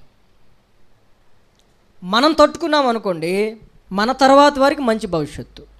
తల్లిదండ్రులు గర్భంలో నుండి వచ్చింది మొదలుకొని ఇప్పటి వరకు బిడ్డల్ని భరిస్తారు, చాలా ఇబ్బంది పడతారు చిన్నప్పటి నుంచి. కానీ కొట్టి చంపుకుంటారా? భరిస్తారు. పరిస్థితులను బట్టి తల్లిగా తన బాధ్యత వాళ్ళని భరించాలి, కని పెంచి పోషించాలి. తండ్రిగా తన బాధ్యత వాళ్ళని భరించాలి. వాళ్ళు భరించారు కాబట్టి ఈరోజు మనం ఉన్నాం. మన జీవితంలో కూడా కొన్నిటిని భరిస్తే మన తర్వాత తరం వాళ్ళకి ఏమైనా ఆశీర్వాదకరంగా ఉంటాం. ఎలా వస్తుందో ఆ తల్లికి ఆ భరించే మనసు? పరిస్థితులు నేర్పిస్తాయి. భరించలేదనుకోండి, కోపం వచ్చింది అనుకోండి, ఇష్టం వచ్చినట్టుగా కొట్టింది అనుకోండి, వాడు చచ్చాడు అనుకోండి, ఎవరు దానికి బాధ్యులు? అందుకనే బైబిల్ అంటుంది, నరుని కోపము దేవుని నీతిని నెరవేర్చలేదు. అందుకనే సామెతల గ్రంథకర్త అంటాడు కదా, వాడు చచ్చేటట్టుగా కొట్టొద్దు, వాడు సావాలను కొట్టుగాని వాడిని సావాలని కోరొద్దు అని బైబిల్ చెప్తుంది సామెతల గ్రంథకర్త. కాబట్టి తల్లి భరిస్తుంది, తండ్రి భరిస్తాడు. స్కూల్లోకి వెళ్ళినప్పుడు ఉపాధ్యాయులు కూడా మనల్ని భరిస్తారు, లేకపోతే మనం ప్రయోజకులం కాలేం. ఇవి కొన్ని శోధనల్లో నుంచి పుడతాయి మనకి. అప్పుడప్పుడు నజరేయుడైన యేసు నామములో నీకు ఓర్పును పుట్టుగాక అంటే అది పుట్టేది కాదు. పరిస్థితుల్లో నుంచి ఎవడైతే శోధన అనుభవిస్తాడో, శోధనలో నిలబడతాడో, విశ్వాసానికి పరీక్ష కలిగినప్పుడు దానిలో నిలబడతాడో, వాడిలో పుట్టిద్దు ఓర్పు, అందరిలో పుట్టదు. ఈరోజు శోధనలో చెదిరిపోయే వాళ్ళు ఎక్కువ, శోధనలో సనిగే వాళ్ళు ఎక్కువ, వాళ్ళు శోధింపబడినప్పుడు దేవుణ్ణి శోధించే వాళ్ళు ఎక్కువ, శోధనకి తాలుకోలేక తట్టుకోలేక చచ్చేవాళ్ళు ఎక్కువ. అందుకని మీరు నానా విధములైన శోధనలో పడినప్పుడు మహా ఆనందం ఉందని మీరు ఎంచుకుని శోధింపబడండి. అప్పుడు తప్పకుండా దాని మూలంగా కలిగే ప్రతిఫలం మీకు దొరుకుతుంది అని దేవుని యొక్క వాక్యం మనకు చాలా అర్థవంతంగా చెప్తుంది. మరొక విషయాన్ని చదవండి, నేను మీకు జ్ఞాపకం చేస్తాను. హెబ్రీ పత్రిక 12వ అధ్యాయం మొదటి నుంచి. ఇంత గొప్ప సాక్షి సమూహము మేఘము వలె మనలను ఆవరించి ఉన్నందున మనము కూడా ప్రతి భారమును సులువుగా చిక్కులు పెట్టు పాపమును విడిచిపెట్టి విశ్వాసమునకు కర్తయు దానిని కొనసాగించువాడునైనా యేసు వైపు చూచుచు మన ఎదుట ఉంచబడిన పందెములో ఓపికతో పరిగెత్తుదము. ఆయన తన ఎదుట ఉంచబడిన ఆనందము కొరకై అవమానమును నిర్లక్ష్యపెట్టి సిలువను సహించి దేవుని సింహాసనం యొక్క కుడి పార్శ్వమున ఆసీనుడై ఉన్నాడు. ఇక్కడ మనం చూస్తే మనము కూడా ఏం చేయాలయ్యా అంటే ప్రతి భారాన్ని, సులువుగా చిక్కుల్లో పడేసే పాపాన్ని విడిచిపెట్టి విశ్వాసమునకు కర్తయు దాన్ని కొనసాగించువాడిని యేసు వైపు చూడాలి. యేసు వైపు చూడాలి. ఇక్కడ ఒక విషయాన్ని గుర్తు చేస్తాను మీకు. యేసు వైపు చూసే ఆ సందర్భం, మన పితరులైన ఇశ్రాయేలీలు దేవుణ్ణి శోధించారు. దేవుడు వీళ్ళను శోధిస్తే దేవుడిని వాళ్ళు శోధించారు. వాళ్ళు శోధించినప్పుడు ఏమైంది? అరణ్యంలో తాపకరమైన సర్పాలను పుట్టించాడంట. ఏం పుట్టించాడండి ఆయన? తాపకరమైన సర్పాలను పుట్టించగా సర్పం కాటేసింది, అనేకులు చచ్చిపోయారు, కొన ఊపిరితో కొంతమంది ఉన్నారు. మీకు అర్థం కావడానికి బైబిల్ గ్రంథంలో జ్ఞాపకం చేస్తుంది. కొరింథీయులకు రాసిన మొదటి పత్రిక 10వ అధ్యాయం 9వ వచనం, మనము ప్రభువుని శోధింపక యుందము, వారిలో కొందరు శోధించి సర్పము వలన నశించిరి, మీరు సనుగకుడి, వారిలో కొందరు సనిగి సంహారకుని చేత నశించారు. చాలండి. దేవుని చేత శోధింపబడిన ప్రజలు శోధనలో నిలబడకుండా, శోధనలో తప్పించుకునే మార్గాన్ని కోసం ఎదురు చూడకుండా దేవుని మీద సనుగులు, దేవుని గురించి గొణుగుతున్నారు. మాకెందుకు ఈ గతి పట్టింది? ఆ దేవుని నమ్ముకున్న దగ్గర నుంచేగా మాకు ఈ గతి పట్టింది. దేవుని నమ్ముకోక మునుపు బాగానే ఉన్నాగా, అనవసరంగా వెళ్ళి ఇరుక్కుపోయాం అన్నట్లుగా దేవుని మీద సనుగులు, సంశయాలు రేగుతూ ఉంటే తాపకరమైన సర్పాలను అప్పుడే అరణ్యంలో ఆయన పుట్టించాడు. ఆ తాపకరమైన సర్పాలు ప్రభువు యొక్క ఆజ్ఞను బట్టి వాళ్ళని కరిచాయి. విషం ఎక్కిపోయింది. అయ్యో ప్రభువా ఏంటి ఇలా చేసావని మోషే దేవునికి మొరపెట్టినప్పుడు, ఇత్తడి సర్పాన్ని ఒకటి చెయ్యి, వారు ఎదుటి నిలవపెట్టు, నిదానించి ఎవడు చూస్తాడో వాడు తిరిగి మరలా బ్రతుకును అని చెప్పాడు. అదే క్రొత్త నిబంధనలు దేనికి సాదృశ్యం అయ్యా అంటే బైబిల్లో రాయబడింది. పాత నిబంధనలో ఉన్న ఇత్తడి సర్పం ఏ విధంగా ఎత్తబడిందో, క్రొత్త నిబంధనలో యేసుక్రీస్తు ప్రభు సిలువ మీద ఎత్తబడ్డాడు. ఆయనను నిదానించి చూచినవాడు తిరిగి మరలా బ్రతుకుతాడు. దేవునికి స్తోత్రం, హల్లెలూయా. ఇంకా మనం బైబిల్ గ్రంథంలో చూస్తే, భూదగంత నివాసులారా నా వైపు చూచి రక్షణ పొందని. ఎలా చూడాలి? నిదానించి చూడాలి. దాని గురించి గత దినాల్లో మనం చెప్పుకున్నాం. యేసు వైపు చూస్తే ఎలా రక్షింపబడతావు అనే విషయాలు మనం చెప్పుకున్నాం. నిదానించి చూచిన ప్రతి ఒక్కడు ఏమయ్యాడయ్యా అంటే, ఇత్తడి సర్పాన్ని చూసిన ప్రతి ఒక్కడు విషయం విరిగిపోయింది. ఇక్కడ కూడా విశ్వాసానికి కర్తగా యేసు ప్రభు మన ఎదుటున్నాడు. మన విశ్వాసానికి ఆధారమైన, మన విశ్వాసానికి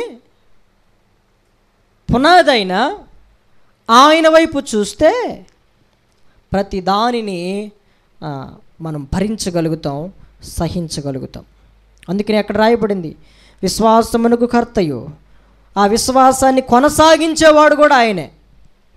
నీ విశ్వాసాన్ని నువ్వు కొనసాగించుకోలేవు.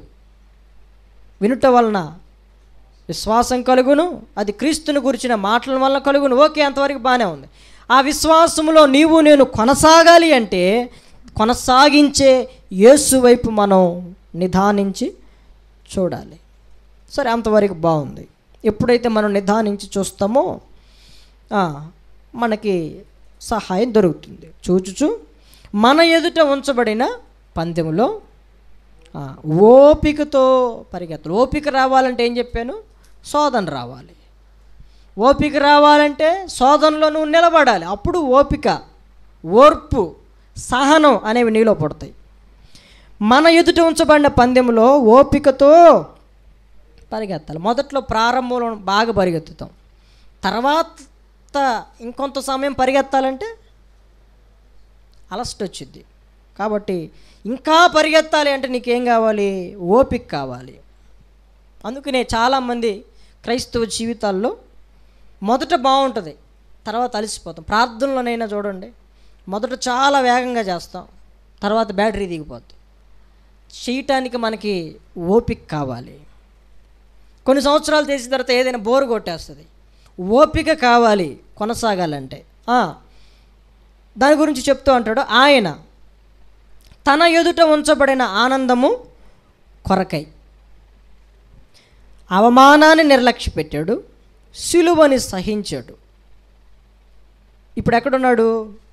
దేవుని కుడిపార్శ్వమున సింహాసనాసీనుడై ఉన్నాడు. దాని వెనక మరి ఎంత స్టోరీ ఉంది? దేవుని సింహాసనం మీద కుడిపార్శ్వమున కూర్చున్నాడంటే దానికి ముందుల స్టోరీ, ఆయన తన ఎదుట ఉన్న ఆనందము కొరకై సమస్తాన్ని నిర్లక్ష్యపెట్టి, అవమానాన్ని నిర్లక్ష్యపెట్టాడు, సిలువని సహించినట్లుగా నీ ఎదుట కూడా ఏముందయ్యా, ఈ శోధన తర్వాత ఏముందయ్యా అంటే ఆనందం ఉంది. అందుకనే మీరు నానా విధములైన శోధనలో పడినప్పుడు మహా ఆనందమని ఎంచుకుని యేసులాగా ముందలకి సాగితే నిన్ను నన్ను కూడా సింహాసనాసీనుడిగా చేస్తాడు. దేవునికి స్తోత్రం. నువ్వు చదువుకున్నవాడు కావచ్చు, చదువులేనివాడు కావచ్చు, తీసుకెళ్ళి సింహాసనం మీద కూర్చోబెడతాడు. నీకు మెప్పు, మహిమ, ఘనత కలుగుతాయి. సింహాసనం మీద కూర్చున్న వాడికి జీవ కిరీటం ఉంటుంది. సింహాసనం మీద కూర్చున్న వాళ్ళు అంటారు, వీడు ధన్యుడు, దేవుని ఏర్పాట్లో ఉన్నాడు, అందుకనే ఆ స్థితి కలిగింది అని అంటారు. కాబట్టి ఆయన తన ఎదుట ఒక ఆనందం ఉంది. దాని కొరకు గర్భిణీ స్త్రీ కనబోయే తన బిడ్డ ఆనందం తన ముందర కనబడతా ఉంటుంది. కాబట్టి ఆమె సమస్తాన్ని భరించినట్లుగా కొన్నిటిని మనం భరించి సహించి ఓర్చుకుంటే మన కొరకు సింహాసనం ఉంది. దేవునికి స్తోత్రం. హల్లెలూయా. యోసేపు జీవితంలో అనేకమైన వాటిని ఓర్చుకున్నాడు, తాలుకున్నాడు, తట్టుకున్నాడు. కాబట్టి చదువు సంజయ్ ఇవేమి లేకపోయినా ఎక్కడ కూర్చోబెట్టాడు దేవుడు? సింహాసనం మీద కూర్చోబెట్టాడు. మెప్పు, మహిమ, ఘనత దేవుడిచ్చాడు అతనికి. మనకు కూడా ఇస్తాడు, మనకు కూడా ఇవ్వాలని కోరుకున్నాడు. అయితే మన శోధనలో నిలబడాలి. యోసేపు నిలబడ్డాడు, శోధనని జయించాడు, శోధనని అధిగమించాడు. శోధనలో తప్పించుకునే మార్గాన్ని చూపించినప్పుడు అలా వెళ్ళిపోయాడు. శోధనలో తప్పించుకునే మార్గం నువ్వు ఆమెతో చేయటానికి వీల్లేదు, నువ్వు పారిపో అన్న ఒక మార్గం. మరి పారిపోయాడు, ఏమైనా మేలు జరిగేదంటే తీసుకెళ్ళి జైల్లో పడేశారు. అక్కడ కూడా ఒక మార్గం చూపించాడు. ఆ మార్గం సింహాసనం యొద్దకు తీసుకెళ్ళింది. దేవునికి స్తోత్రం. హల్లెలూయా.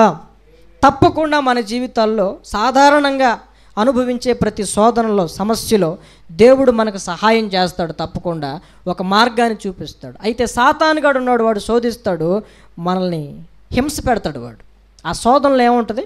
హింస. ఆ హింసకు మనం తట్టుకోవాలి, తాలుకోవాలంటే దేవుని సహాయం కావాలి, దేవుని యొక్క వాక్య సహాయం ఎంతో కావాలి. యేసు ప్రభువుని వాడు శోధించినప్పుడు వాక్యంతో సమాధానం చెప్పాడు కాబట్టి వాడు ఆయన విడిచిపోయాడు. ఆ సందర్భంలో అంటాడు, నీ దేవుడైన యెహోవాను శోధించకూడదని చెప్పాడు. సాతానా నా వెనక్కి పో. వాడు శోధించినప్పుడు మనల్ని, మనం దేవుని యొక్క వాక్యంతో వాడిని ఎదుర్కోకపోతే,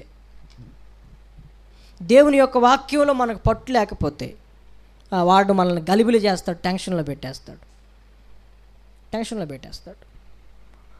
వాడు పెట్టే శోధన మనల్ని మరణానికి తీసుకెళ్తుంది.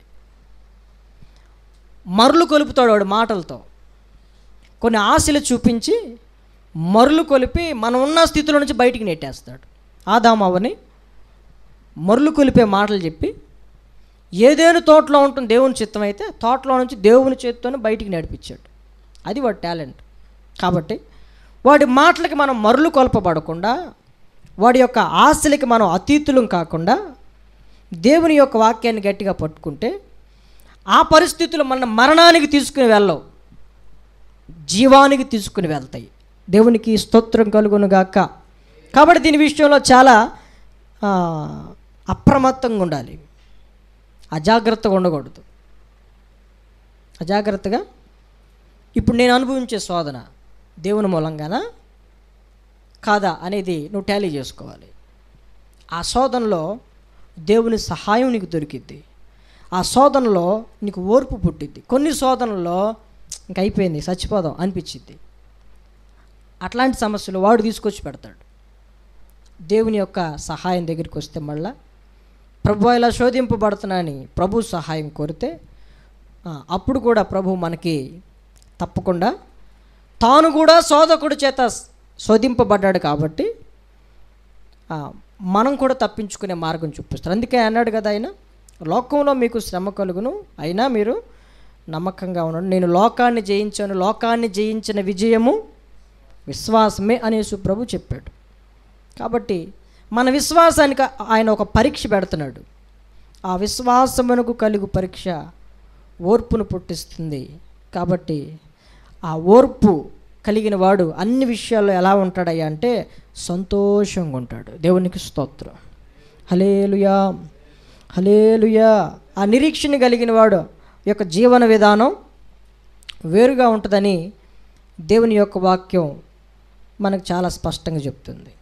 యాకోబు రాసిన పత్రిక 1వ అధ్యాయం 4వ వచనం, మీరు సంపూర్ణులను అనునాంగులను ఏ విషయములోనూ కొదువలేని వారునై ఉండునట్లు ఓర్పు తన క్రియను కొనసాగింపనీయుడి.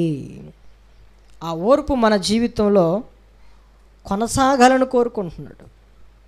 ఎందుకంటే ఆ ఓర్పు మనల్ని సంపూర్ణులుగా చేస్తుంది, ఏ విషయంలోనూ కొదువలేని వారిగా చేస్తుంది. అది మనలో పుట్టాలి. కాబట్టి శోధన మనలో పుట్టాలి. దేవునికి స్తోత్రం. హల్లెలూయా.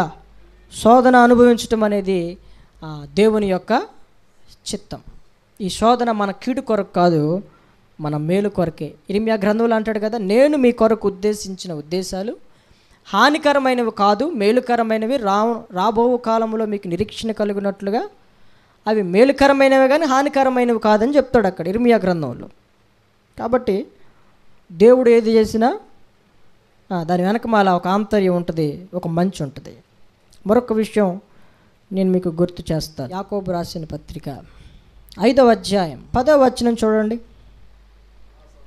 నా సహోదరులారా, ప్రభువు నామమున బోధించిన ప్రవక్తలను శ్రమానుభవమునకును ఓపికకును మాదిరిగా పెట్టుకోరండి. ఎవరి అంట? ప్రభువు నామంలో బోధించిన ప్రవక్తలు ఉన్నారు. వారి యొక్క శ్రమ అనుభవాలు ఉంటాయి. వారి యొక్క ఓపిక నీ మాదిరిగా పెట్టుకోవాలి. ఇందాక ఎవరిని ముందలు పెట్టాం? యేసు ప్రభు. ఆయన యొక్క శ్రమ ఆయన్ని మాదిరిగా తీసుకోవాలి. ఆయన చెప్తున్నాడు, ఇంకా ఆయన నామములో బోధించిన ప్రవక్తలను కూడా మాదిరిగా తీసుకునండి. వాళ్ళు కూడా ఓర్చుకున్నారు, తాలుకున్నారు, తట్టుకున్నారు. వాళ్ళను కూడా మాదిరిగా తీసుకోండి. సహించిన వారిని ధన్యులు అనుకునిచున్నాం కదా. చూడండి, మీరు యోబు యొక్క సహనమును గూర్చి వింటిరి. మీరు చూడలేదు కానీ విన్నారు. ఆయన ఎంతో జాలియు కనికిరములు గలవాడని మీరు తెలుసుకొని ఉన్నారు. అతని యొక్క సహనాన్ని చూసి ధన్యుడు అని అంటున్నాం. మరి మనం ఎప్పుడు ధన్యులుగా మార్చబడతాం? యోబుని గురించి, సహనాన్ని గురించి మనం విన్నాం. ఆయన ఎలాంటి వాడని చెప్తున్నాడంటే యాకోబు, ఆయన ఎంతో జాలియు కనికిరము కలిగిన వాడు గనక యోబు కనికరింపబడ్డాడు. అర్థమవుతుందండి? గర్విష్ఠుల గర్వాన్ని అణుస్తాడు, దయగలిగిన వారిపై దయని చూపిస్తాడు. ఎవరిని కనికరించాలో ఆయనకు తెలుసు, ఎవరి మీద దయ ఉంచాలో ఆయనకు తెలుసు. యోబు ఎంతో జాలియు కనికరము గలవాడని మీకు తెలుసు కదా, అందుకే నేను కనికరింపబడ్డాడు. ఆయన యొక్క సహనాన్ని ఒకసారి మీరు మాదిరిగా పెట్టుకోండి. యోబు యొక్క సహనము, యోబు యొక్క ఓర్పు, యోబు యొక్క నిరీక్షణ రెండింతల నూరింతల దీవెన అనుభవించటానికి అది ఎంతగానో మనకు ఉపయోగపడుతుంది. కానీ ఈరోజు మనం ప్రార్థన చేస్తాం కానీ నిరీక్షించలేం. ప్రార్థన చేస్తాం కానీ ఈరోజు ఎదురు చూడలేం. ప్రార్థన చేస్తాం కానీ తొందరపడతాం. ఇది ఈరోజు మన యొక్క ఆత్మీయ స్థితి. మన పితరులను చూస్తే వాళ్ళు ప్రార్థించి, అబ్రహాము 25 సంవత్సరాల వరకు సహించి భరించి తాలుకొని నిలవబడితే అందుకు ప్రతిఫలంగా ఆలస్యంగా చేసిన అద్భుతం చేశాడు. ఒక వాగ్దాన పుత్రుని దేవుడు అనుగ్రహించాడు. దేవునికి స్తోత్రం. హల్లెలూయా, హల్లెలూయా. మనం ఆలస్యం అయ్యే కొద్దీ మనకి నష్టాలానికి ఎక్కిద్ది, తిక్క తలకెక్కిద్ది. అప్పుడు ఏమేం మాట్లాడతావు నీకే తెలియదు. చక్కగా ప్రార్థన చేసిన మనిషే ఏం మాట్లాడదో ఆమెకే తెలియదు. దేవుడు ఉన్నాడా అంటది కాసేపు, మరి ఉంటే నాకు పిల్లలేరే అంటది. ఉంటే నాకు పరిస్థితులు ఎందుకు ఎలా ఉన్నాయి అంటది. ఉంటే నా ఇంట్లో అంతమంది ఎందుకు చచ్చారు అంటది. అంతా ప్రశ్నే. నీ దేవుడైన యెహోవాను శోధించకూడదు. వారిలో అనేకులు శోధించి సర్పం వలన నశించారు, సంహారకుని వలన కొంతమంది నశించారని బైబిల్ చెప్తుంది. దేవుణ్ణి శోధిస్తే ఇంక మనం టికెట్ బుక్ చేసుకున్నట్టు లెక్కేక ఇంక వెళ్ళిపోవటమే. సంహారకుని ద్వారా కొంతమంది నశించారు, సర్పం వలన నశించారు. అందుకనే అరణ్యములో ఆకులు రాలిపోయినట్లుగా రాలిపోయారు. కారణం ఏంటంటే దేవునిని శోధించటం మూలంగా. నువ్వు శోధింపబడాలి, ఆయన శోధించాలి. అది నీ పోస్ట్ ఏంటంటే నువ్వు శోధింపబడాలి. ఆయన పోస్ట్ ఏంది? ఆయన శోధించాలి. గురువుగారు పనిచేయాలి, శిష్యుడు పని చేయాలి. బోధకుడు పని చేయాలి, విద్యార్థి పని చేయాలి. నువ్వేమో మరి ఆయన పని చేస్తానంటావు. కొంతమంది చూడండి, పిల్లలుగా ఉన్నప్పుడే బోధకుడుగా ఉండాలని అర్థమవుతుందా? అనిపిస్తూ ఉంటుంది వాళ్ళకి. ఇప్పుడు ఆయనకి మనం బోధిస్తే ఎలా ఉంటుంది? ఆయనకి బోధించేవాడు, ఆయనకి వివేకాన్ని ఇచ్చేవాడు, ఆయనకి తెలివినిచ్చేవాడు, ఆలోచన చెప్పేవాడు భూమి మీద అసలు ఎవడు లేడు. కానీ ఇశ్రాయేలు ప్రజలు, ఈ తరంలోని అనేకులు కూడా దేవునిని శోధించి నాశనం అయిపోవడానికి ఒక బలమైన కారణం ఏంటంటే దేవుడిని శోధించటం. ఒకడేమో దేవుడు లేడు అంటాడు, అసలు ఒకడేమో ఉండాదేవుని శోధిస్తాడు, అసలు ఉన్నావా లేవా అంటాడు. కాసేపు ఉన్నాడు అంటాడు, అనిపించిద్ది అడిగి, కాసేపు లేడు అనిపించిద్ది. దేవునిని శోధించుట ద్వారా కూడా సంహారకుని ద్వారా వీళ్ళు నశించిపోతున్నారు. కాబట్టి మన పితరులను మనం మాదిరిగా పెట్టుకోవాలి. 5వ అధ్యాయం యాకోబు పత్రిక 7వ వచనం చదవండి ఆయన. 7వ వచనం.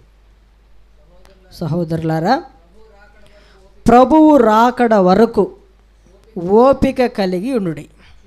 చూడుడి, వ్యవసాయకుడు తొడకరి వర్షమును కడవరి వర్షమును సమకూడు వరకు విలువైన భూఫలము నిమిత్తం ఓపికతో కాచుకొనుచు దాని కొరకు కనిపెట్టుకొను కదా.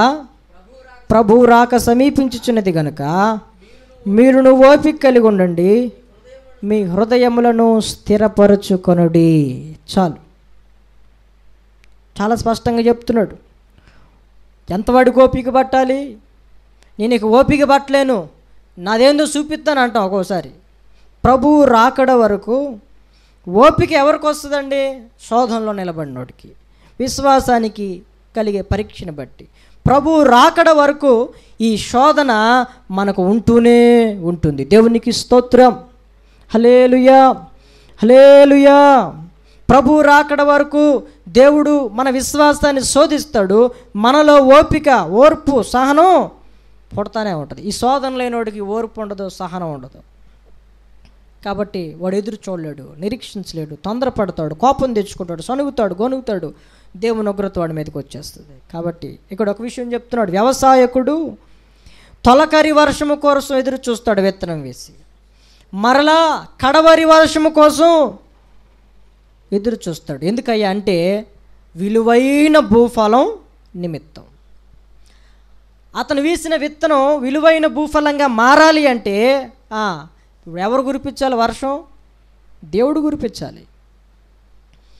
ఆ కడవరి వర్షం, ఆ తొలకరి వర్షం కోసం వ్యవసాయకుడు ఎంతగా ఎదురు చూస్తాడు. పాస్టర్లందరిని పిలిపించి నజరేయుడైన యేసు నామములో అంటే వచ్చిద్దా? సమయం ఉంది, ప్రతిదానికి సమయం ఉంది.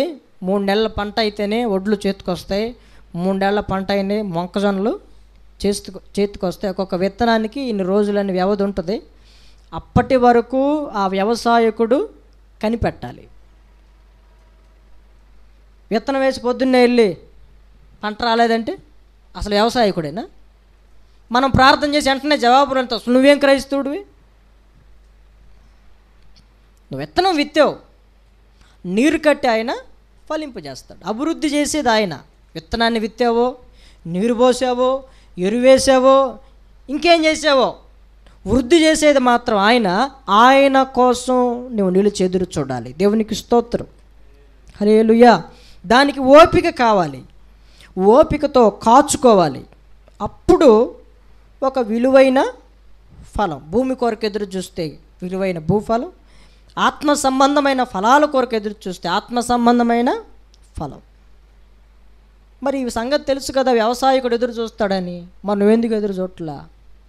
వాక్యం విత్తేవి ఎదురు చూడాలి, నీళ్లు పెట్టేవి ఎదురు చూడాలి, ఎరువేసిన తర్వాత ఎదురు చూడాలి.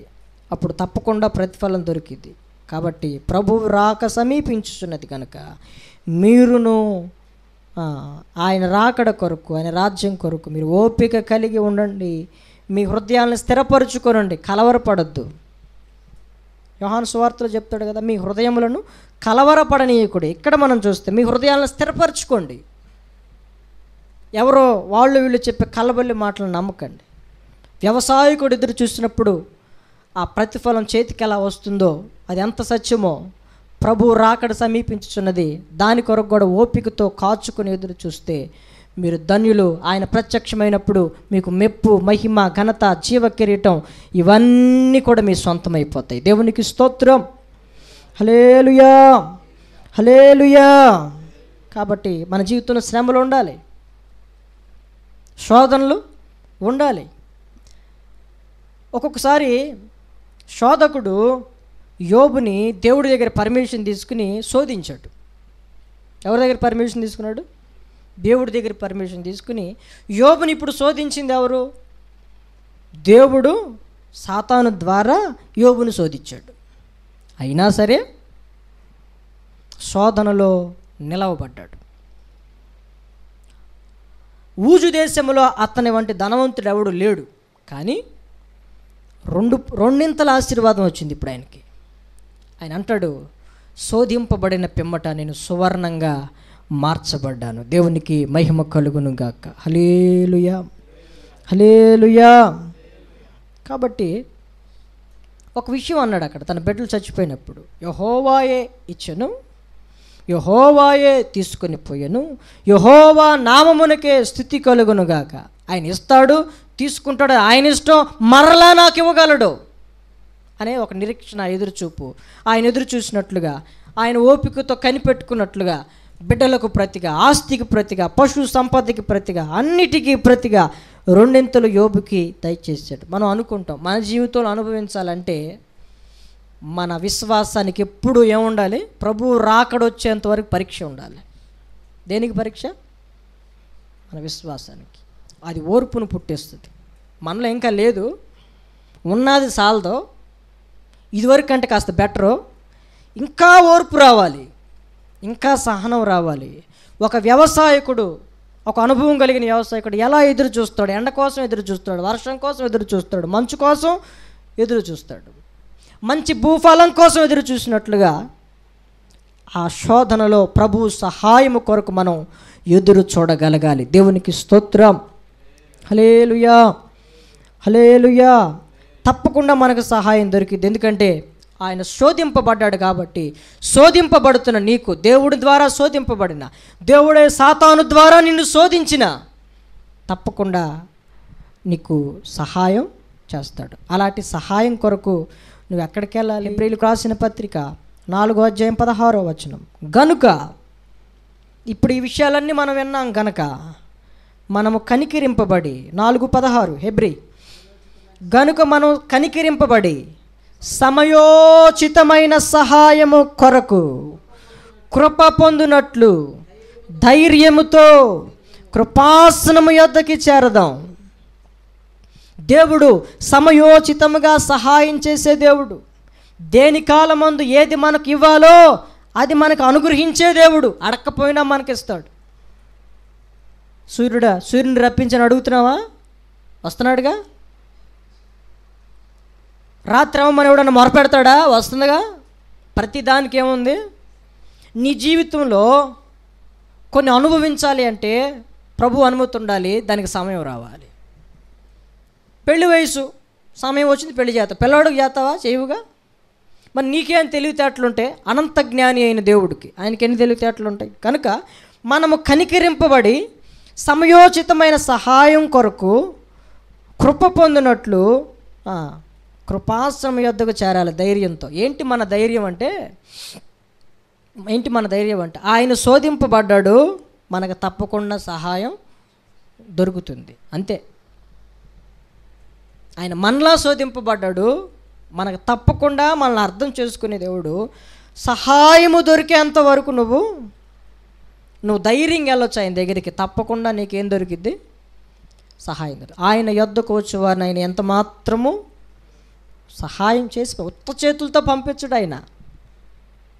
కాబట్టి ఆయన కృప కొరకు వేడుకుంటే మనకు ధైర్యం వచ్చింది. తర్వాత వేడుకున్న తర్వాత ఏమొచ్చింది? మొరపెట్టాం. మొరపెట్టిన తర్వాత ఒక ధైర్యం, నేను దేవునికి చెప్పేసుకున్నాను, యెహోవా ఈరే, ఆయన చూసుకుంటాడు. దేవునికి స్తోత్రం, హల్లెలూయా. పిల్లలు లేరు.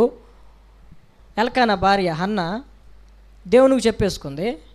చెప్పుకున్న తర్వాత ఇక అంతే, విత్తనం విత్తేసింది, మళ్ళా సంవత్సరానికి పంట ప్రతిఫలం చేతిలో ఉంది. దేవునికి మహిమ కలుగును గాక, హల్లెలూయా.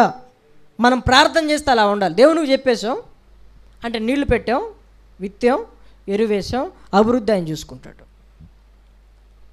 అలాంటి ధైర్యం నువ్వు ప్రార్థించిన తర్వాత నువ్వు ఎదురు చూడగలిగితే, అలాగూ ప్రభువు సన్నిధికి చేరగలిగితే మనకెన్నో మేళ్ళు దాగి ఉంటాయి.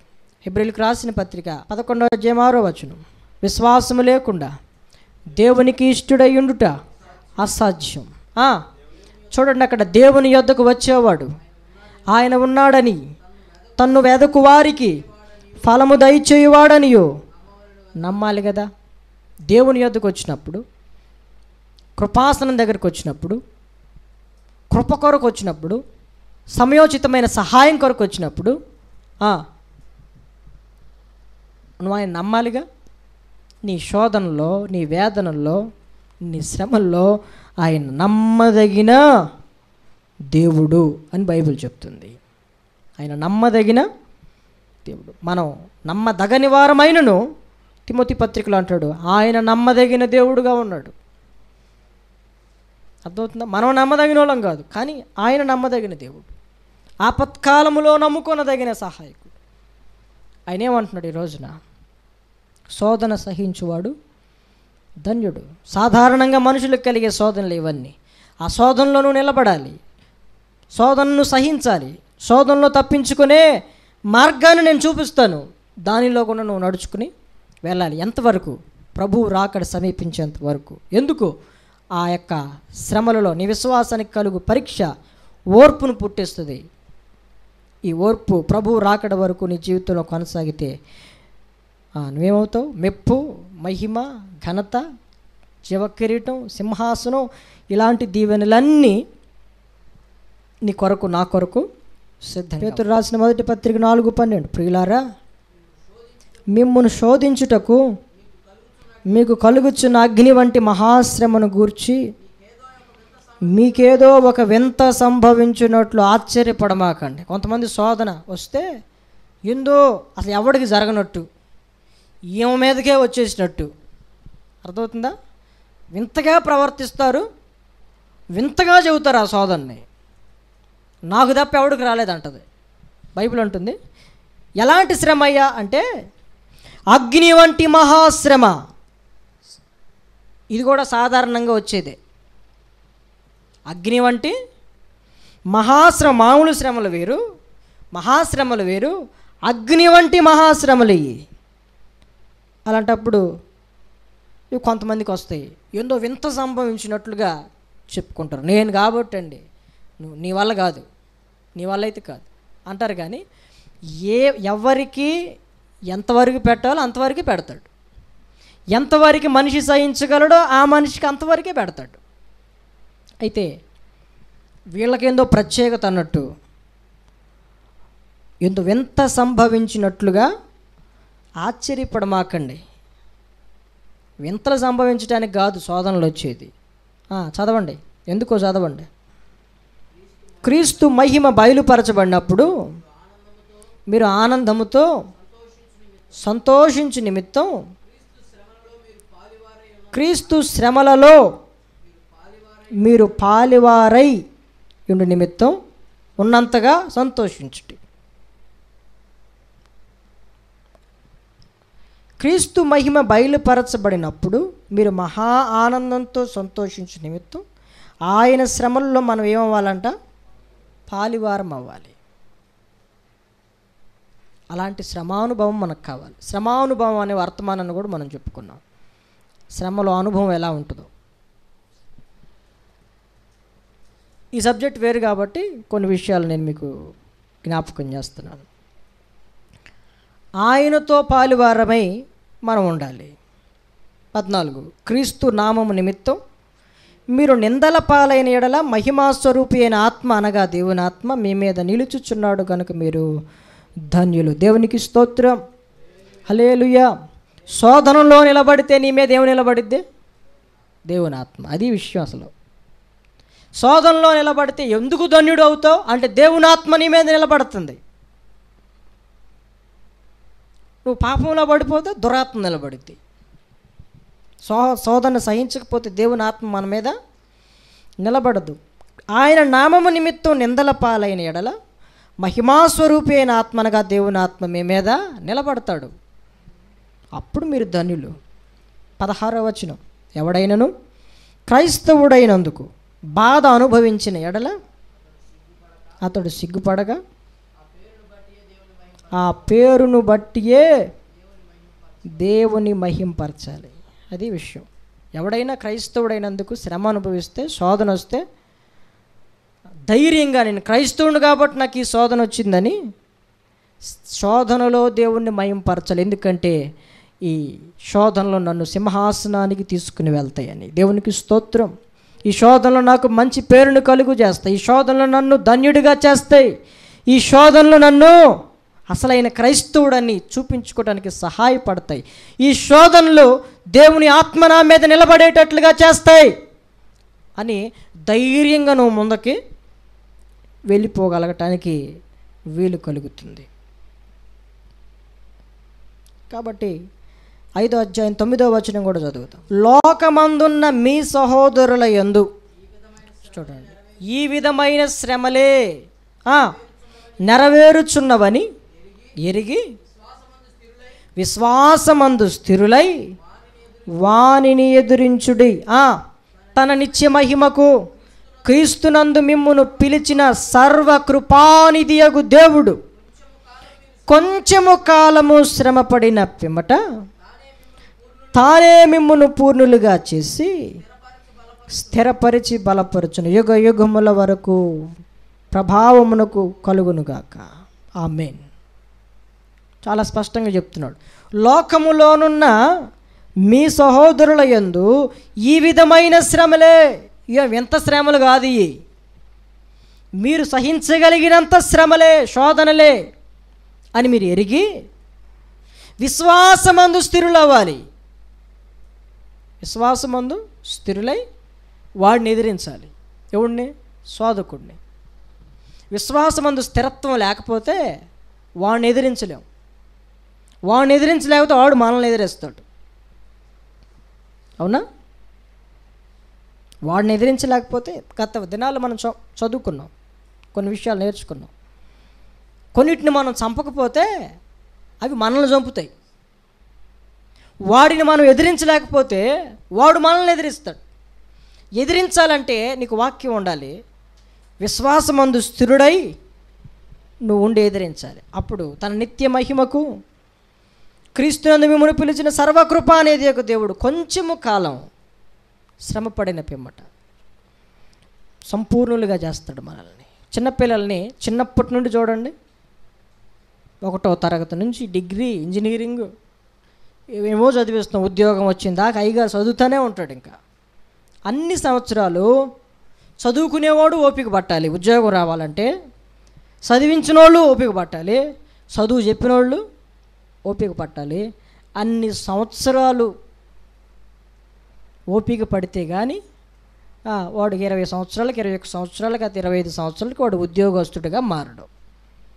ఒక ఉద్యోగం రావాలంటే ఇప్పుడు 1వ తరగతి నుంచి ఒక 20 సంవత్సరాలు, 25 సంవత్సరాలు వాడు సహించి భరించి చదవాలి. 1 నుండి 2వ సంవత్సరంలోకి వెళ్ళాలంటే వాడు భరించాలి ఆ సంవత్సరం అంతా. ఆ టీచర్ మంచిదైనా చెడ్డదైనా, తోటోళ్ళు మంచోళ్ళైనా చెడ్డోళ్ళైనా వాడు భరించి క్రమంగా స్కూల్కి వెళ్తే వాడు 1 నుంచి 2లోకి వెళ్తాడు.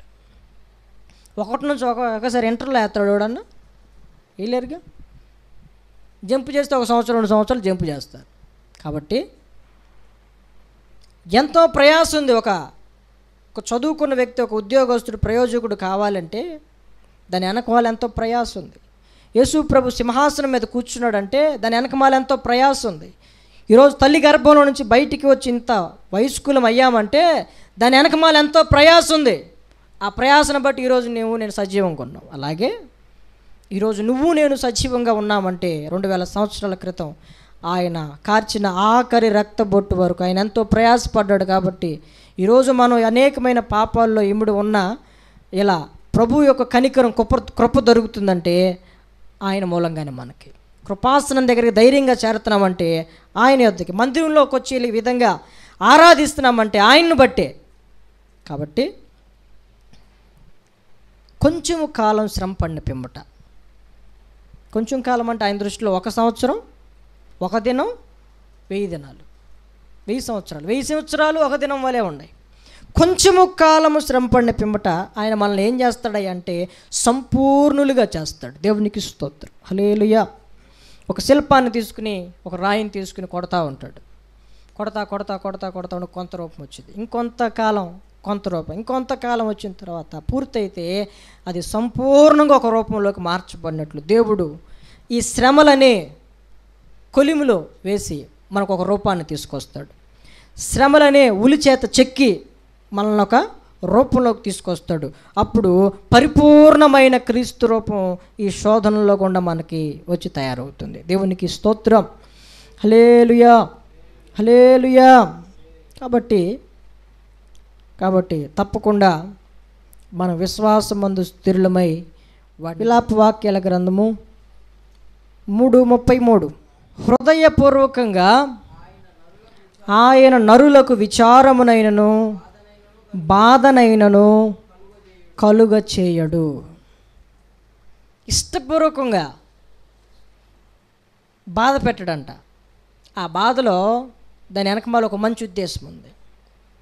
ఇష్టపూర్వకంగా విచారం కలుగు చేయడంట.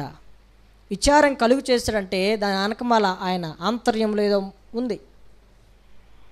32వ వచనం, ఆయన బాధ పెట్టినను తన కృపా సమృద్ధిని బట్టి మరలా జాలిపడతాడు. పిల్లల్ని తల్లిదండ్రులు కొడతారు. కొట్టిన కాసేపుడికి మళ్ళా పిల్లల్ని హక్కుని చేర్చుకుంటారు. ఎందుకంటే కొట్టినప్పుడు అనిపించదు.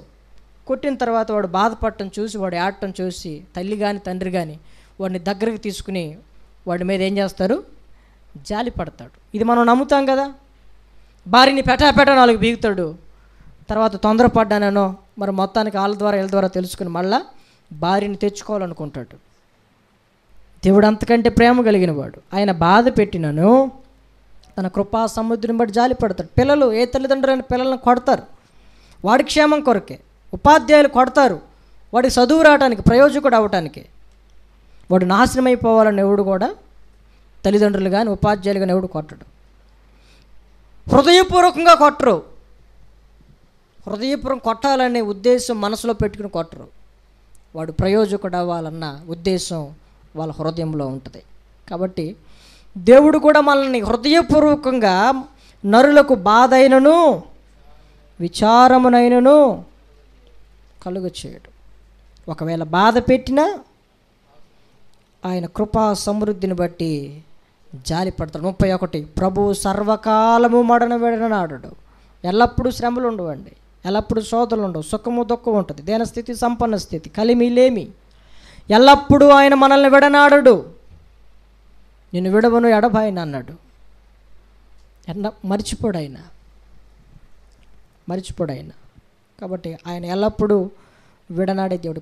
ప్రకటన గ్రంథంలో మనం చూస్తే అంటాడు కదా, 10 దినములు శ్రమ కలుగును, అంతం వరకు నువ్వు నమ్మకంగా ఉండాలి. ప్రభు రాకడ వరకు మనం నమ్మకంగా ఉండాలి. ఈ శ్రమలో నమ్మకంగా దేవుని వైపు మనం చూడగలిగితే మన విశ్వాసానికి కలుగు పరీక్ష ఓర్పుని పుట్టిస్తుంది. కాబట్టి నానా విధమైన శోధనలు పడినప్పుడు మహానందంగా ఇచ్చుకుని యేసుక్రీస్తు ప్రభే విధంగా తన ఎదుట ఉంచబడిన ఆనందం కొరకు సిలువని సహించాడు. అవమానాన్ని నిర్లక్ష్యపెట్టి సింహాసనం మీద ఎలా కూర్చున్నాడో అలాంటి జీవితం ప్రభు మనకివ్వాలనుకుంటున్నాడు. అందుకనే సాధారణంగా మనుషులకు కొన్ని శోధనలు కలుగు చేస్తాడు. అది మనం అర్థం చేసుకుంటే ప్రభువుని సనగం గొణగం, అది మనం అర్థం చేసుకుంటే దాని వెనక మళ్ళీ ఎంత ఆశీర్వాదం దాగి ఉంది. కాబట్టి అందుకు యోగ్యులుగా పాత్రులుగా చేయాలని. ఉదాహరణగా యోసేపును మన ముందు ఉంచాడు. యోసేపు అనేకమైన పరిస్థితులను తాలుకొని తట్టుకున్నప్పుడు ఒక రోజున సింహాసనం ఉంది ఆయన కొరకు. ఎప్పుడైతే కూర్చున్నాడు కిరీటం వచ్చింది. కిరీటం వచ్చిన తర్వాత మెప్పు మహిమ ఘనత వచ్చింది. యోసేపును చూసిన వాళ్ళు అందరూ ధన్యులు అంటున్నారు. అలాంటి పరిస్థితులు గుండా దేవుడు మన పితరులైన ఇశ్రాయేలుని తీసుకుని వెళ్ళాలనుకున్నాడు. కానీ వాళ్ళు దేవుడిని శోధించారు. దేవుని చేత శోధింపబడటం మాని వారు దేవుణ్ణి శోధించి సర్పము వలన నశించారు, సంహారకుని వలన నశించారు. అందుకనే ఆ కొరింథీ పత్రికలు అంటాడు, మీరు వారి వలె ఉండకండి, వారి వలె మీరు నాశనం అవ్వద్దు. ఈ సంగతులు మీకు యుగాంతమందున మీకు బుద్ధి కలగటానికి మీకు రాయబడ్డాయి అని, వారి వలె ఉండొద్దు, వారి వలె ఉండొద్దు అని వాక్యం మనల్ని హెచ్చరిస్తుంది. మరి ఎవరి వలె ఉండాలి అంటే, ఇదిగో ప్రభువు యొక్క నామమును బోధించిన ప్రవక్తలు వారి యొక్క శ్రమానుభవం, వారి యొక్క సహనం మీ ముందులో పెట్టుకోండి. అది మీకు ఎంతగానో ప్రయోజనకరంగా ఉంటుంది. వాటిని పట్టుకుని మీరు కూడా ప్రతి శోధనలో గర్భిణీ స్త్రీ ఏ విధంగా సంతోషించి నొప్పులని భారాన్ని భరిస్తుందో మనం కలిగే ప్రతి శోధనలో దీని తర్వాత దేవుడు సిద్ధపరిచిన అనేకమైన మేళ్ళు ఉన్నాయని మనం ఆశించి ఆలోచించి ముందుకు వెళ్తే ఇప్పటి కాల శ్రమలు ఎన్న తగినవి కావు. దేవునికి స్తోత్రం. హల్లెలూయా, హల్లెలూయా. తెస్సలోనికీయులకు రాసిన మొదటి పత్రిక 3వ అధ్యాయం 2వ వచనం నుండి చదవండి. ఈ శ్రమల వలన ఎవడునూ కదిలింపబడకుండానట్లు మిమ్మల్ని స్థిరపరచుటకును మీ విశ్వాసం విషయమై మిమ్మల్ని హెచ్చరించుటకు మన సహోదరుడును క్రీస్తు సువార్త విషయంలో దేవుని పరిచారకుడునైన తిమోతిని పంపితిమి. మేము మీ వద్ద ఉన్నప్పుడు మనము శ్రమను అనుభవించవలసినదని మీతో ముందుగా చెప్తాం కదా, అలాగే జరిగింది. ఇది మీకు తెలియను. అట్టి శ్రమలను అనుభవించుటకు మనము నియమింపబడిన వారమని మీరు ఎరుగుదురు. దేవునికి స్తోత్రం. హల్లెలూయా, హల్లెలూయా. మనము శ్రమలను అనుభవించటానికి, శోధనలు అనుభవించటానికి నియమింపబడ్డాం. శ్రమ లేనిదే, శోధన లేనిదే సింహాసనం లేదు. పాడుకుంటాం, శ్రమలు లేనిదే. అవునా? మనకి శోధన లేనిదే, శ్రమలు లేనిదే, శ్రమలు లేనిదే సింహాసనము లేదు అని పాడుకుంటాం. శ్రమలు లేనిదే సింహాసనం లేదు, శోధన లేనిదే సింహాసనం లేదు. కాబట్టి సాధారణంగా మనుషులకు కలిగే శోధనలు దేవుడు నీ జీవితంలో అనుమతింపజేస్తాడు. నువ్వేదో వింత సంభవించినట్లు అనుకోవద్దు, ఓవర్ యాక్షన్ చేయొద్దు. శోధనలో నువ్వు నిలబడాలి. నిలబడిన నీవు విశ్వాసమును కర్తయు దాన్ని కొనసాగించుచున్న యేసు వైపు మనం చూడాలి, నిదానించి చూడాలి. మన పితరుల వైపు కూడా చూసి వారి యొక్క సహనాన్ని, శ్రమానుభవాన్ని చూస్తే మనకి మరింత నిరీక్షణ కలుగుతుంది. వ్యవసాయకుడు ఏ విధంగా కనిపెడతాడో ప్రభువు రాకడు సమీపించేంత వరకు మనం కనిపెట్టగలిగితే నిశ్చయంగా ఆ భూఫలము ఎలా అతనికి కలిగిద్దో మన పరిచర్యకి, మన ప్రయాసకి, మన ప్రార్థనకి, ప్రతి దానికి తగిన ప్రతిఫలం దేవుడు మనకి అనుగ్రహిస్తాడు. కాబట్టి ప్రతి శ్రమలో, ప్రతి శోధనలో తప్పించుకునే మార్గాన్ని మాత్రం ఆయన చూపిస్తాడు. ఎరుకో గోడలు మన పితరులు ఎదుటున్నాయి, కానీ ఎక్కలేరు, వాళ్ళు స్వాధీనపరచుకోలేరు, వాళ్ళ శక్తి చాలదు, బలం చాలదు. కానీ దేవుడు అన్నాడు, ఒక మార్గం చెప్పాడు, 7 సార్లు తిరగండి, 7వ రోజు 7 మార్లు తిరగండి, అది మీకు అడ్డుగా ఉన్నదంతా పడిపోద్దని చెప్పాడు. మన జీవితంలో మనం అనుభవించే శ్రమ సాధారణమైన శ్రమ, లేకపోతే అగ్ని వంటి మహాశ్రమ, కానీ మన ఎదుట ఎలా ఉంటుంది అంటే ఎరుకో గోడలాగా ఉంటుంది. మన ఎదుట ఎర్ర సముద్రం ఒక యోర్దాన్ నదిలాగా ఉంటుంది. ఆ పరిస్థితి వరకు తీసుకెళ్తాడు. ఒక అగ్ని గుండంలాగా ఉంటుంది మన శ్రమ, మన పరిస్థితి. కానీ దేవుడు తీసుకెళ్ళి షడ్రక్ మెషక్ అబేద్నెగో అగ్నిగుండంలో వేసేసినట్టు మనల్ని కూడా తీసుకెళ్ళి దాంట్లో వేసేస్తాడు. అక్కడ నువ్వు వేయబడితేనే నీ మధ్యలో ప్రభు ప్రత్యక్షం అవుతాడు. దేవునికి స్తోత్రం, హల్లెలూయా. దానియేలుని తీసుకెళ్ళి సింహాల భవనంలో వేస్తేనే అక్కడ ప్రభువుకు మహిమ కలిగేటట్లుగా సింహాలు నోరు మూసుకూర్చున్నాయి. కొన్ని శ్రమల ద్వారా, శోధనల ద్వారా సర్వకృపానియదేగు దేవునికి ఏం కలుగుతుంది? మన ద్వారా మెప్పు, మహిమ, ఘనత మన మూలంగా కలిగింది. నీ ద్వారా సిగ్గు కలగకూడదు, నీ ద్వారా దేవుని నామానికి మహిమ రావాలి. కాబట్టి సాధారణంగా అనుభవించే ప్రతి శోధనలో నిలబడటానికి శక్తి కొరకు దేవుని వాక్య సహాయం కోరదాం, దేవుని ఆత్మ సహాయం కోరదాం. శ్రమల్లో నిలబడదాం, శోధనలో నిలబడదాం, ఆయన కొరకు కాచుకుందాం, వేచి ఉందాం. నిశ్చయంగా ఒక గొప్ప ప్రతిఫలం, ఒక సింహాసనం, ఒక కిరీటం, ఒక మెప్పు, మహిమ, ఘనత, ఒక ధన్యకరమైన జీవితం చెప్పిన నాకు, వింటున్న మీకు, వినబోతున్న వాళ్ళకి ప్రభువు సదాకాలం అనుగ్రహించాలని కోరుకుంటూ నా మాటలు ముగిస్తున్నాను. ప్రార్థన చేసుకుందాం. సాధారణంగా మనుషులకు కలుగు శోధనలు తప్ప మరి మీకేమీ సంభవించలేదు. శోధనలో తాను శోధింపబడ్డాడు కాబట్టి శోధింపబడిన వారికి సహాయం చేస్తాడు. ప్రభువుని అడుగుదాం, ప్రభా కొన్ని శోధనలు మేము అనుభవిస్తున్నాం ఈ వాక్య భాగాన్ని బట్టి.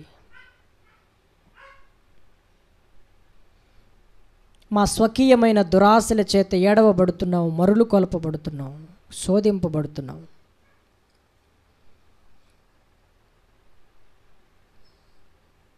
దురాశని గర్భము ధరించి పాపాన్ని కంటున్నాం.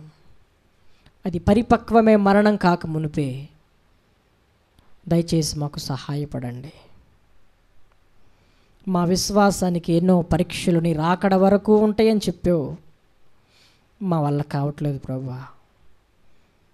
శ్రమలలో నిలబడలేకపోతున్నాం, నిలుచున్నాములే అని తలంచుకుని మమ్మల్ని మేము భ్రమపరుచుకుంటున్నాం. మాకు మీ సహాయం కావాలి. శోధకుడు మీ వద్దకు వచ్చినప్పుడు మీరు వాక్యంతో వాడిని ఎదిరించారు. వాక్యమందు మాకు శత్రువుకు మించిన జ్ఞానం ఉందని చెప్పారు.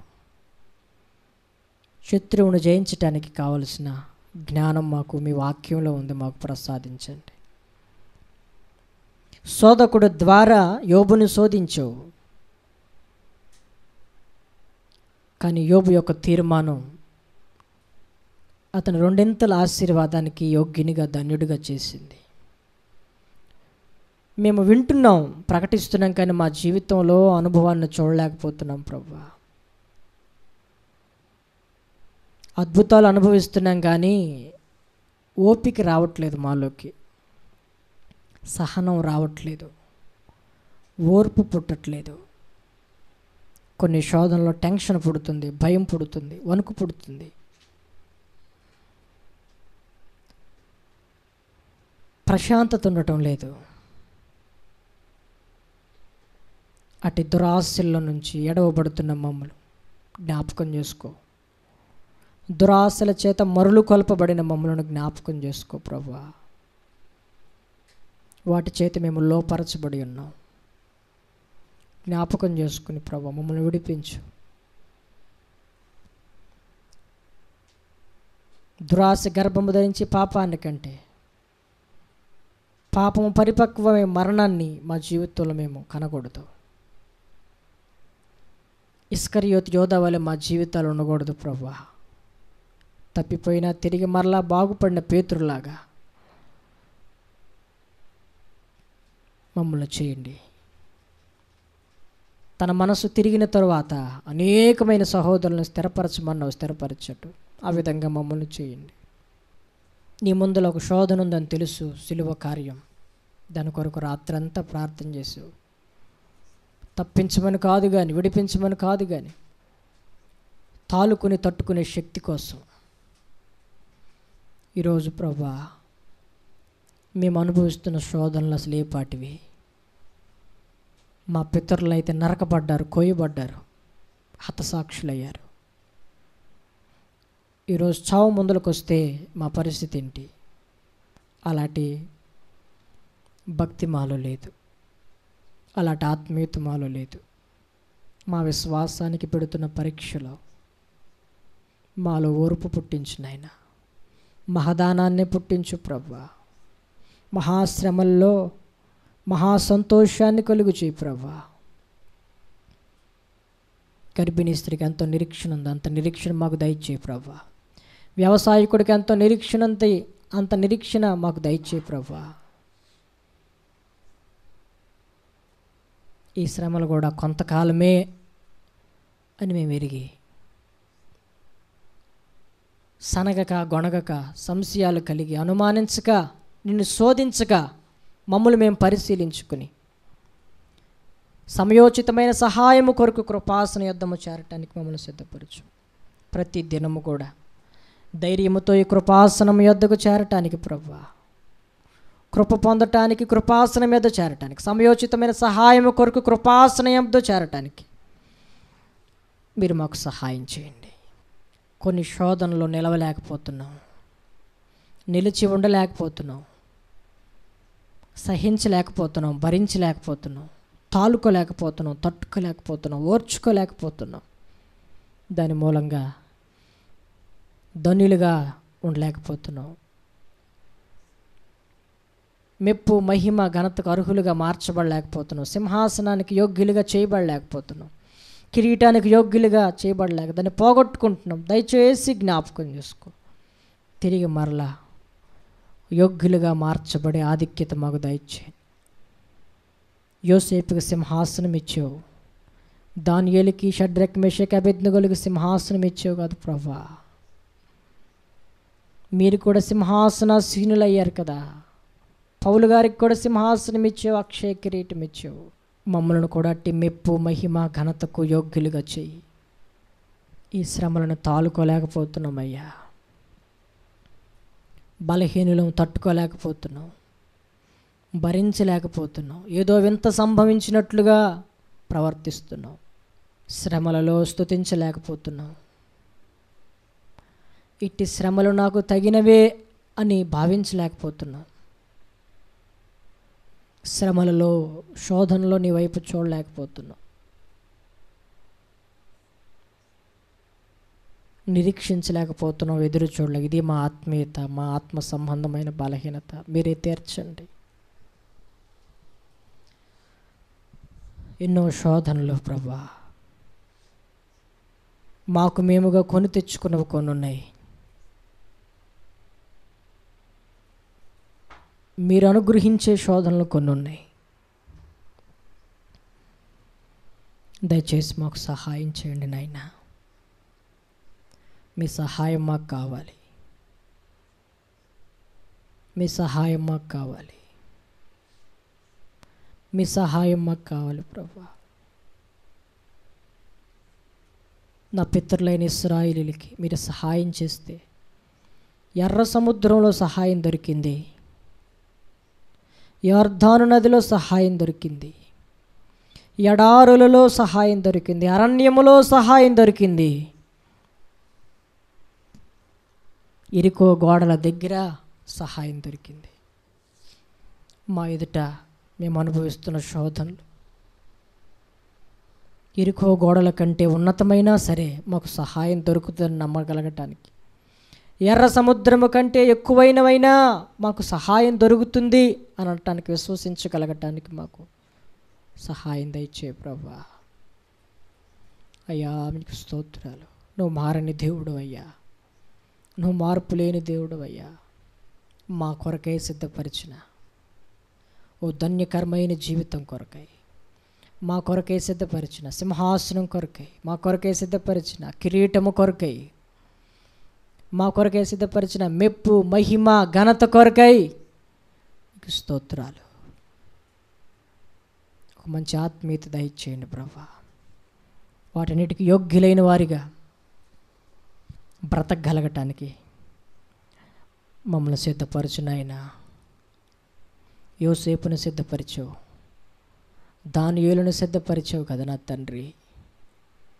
అయ్యా, దావీదుకు కూడా సింహాసనాన్ని సిద్ధపరిచావు కదా ప్రభువా. యోగ్యత లేదు ప్రభువా, మాలో సహనం లేదు, ఓర్పు లేదు. తొందరపాటును తొలగించు,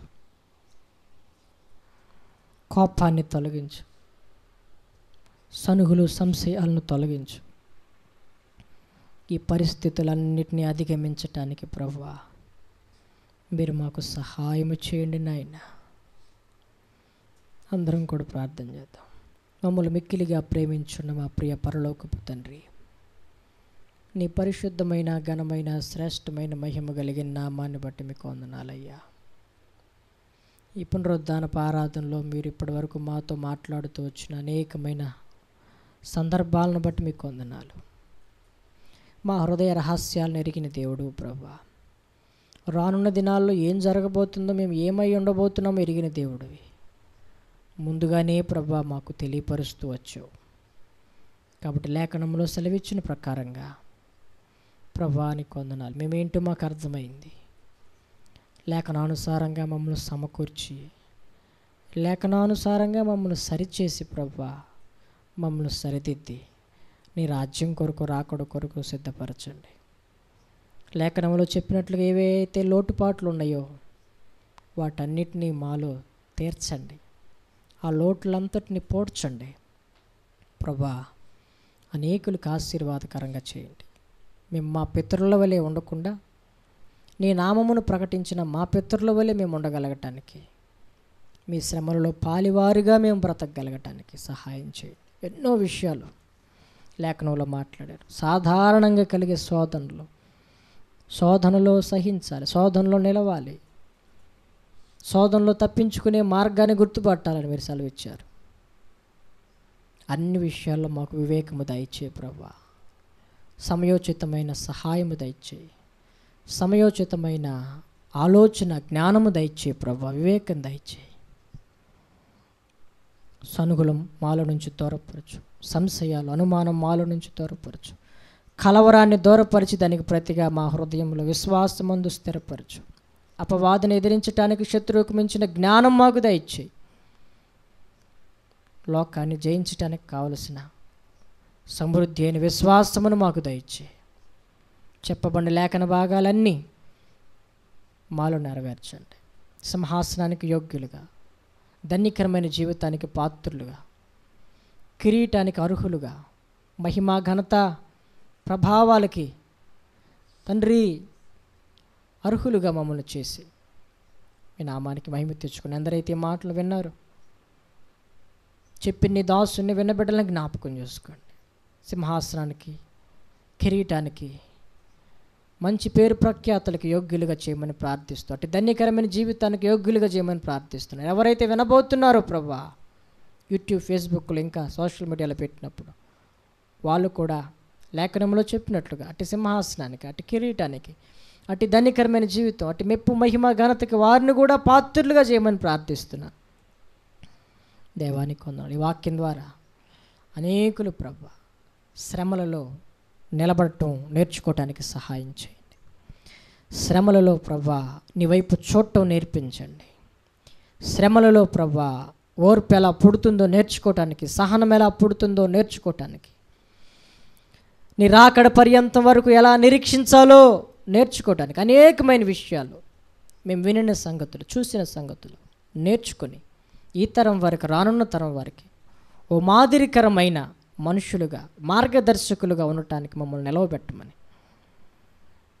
విత్తబడిన వాక్యం సాతాను ఎత్తుకొని పోకుండా కంచి వేసి కాపాడమని, విత్తబడిన వాక్యానికి తగిన ప్రయాసకి తగిన ప్రతిఫలాన్ని మీరు తగిన కాలమును దయచేయమని యేసు నామములో అడిగి వేడి ప్రార్థిస్తున్నాను తండ్రి, ఆమేన్.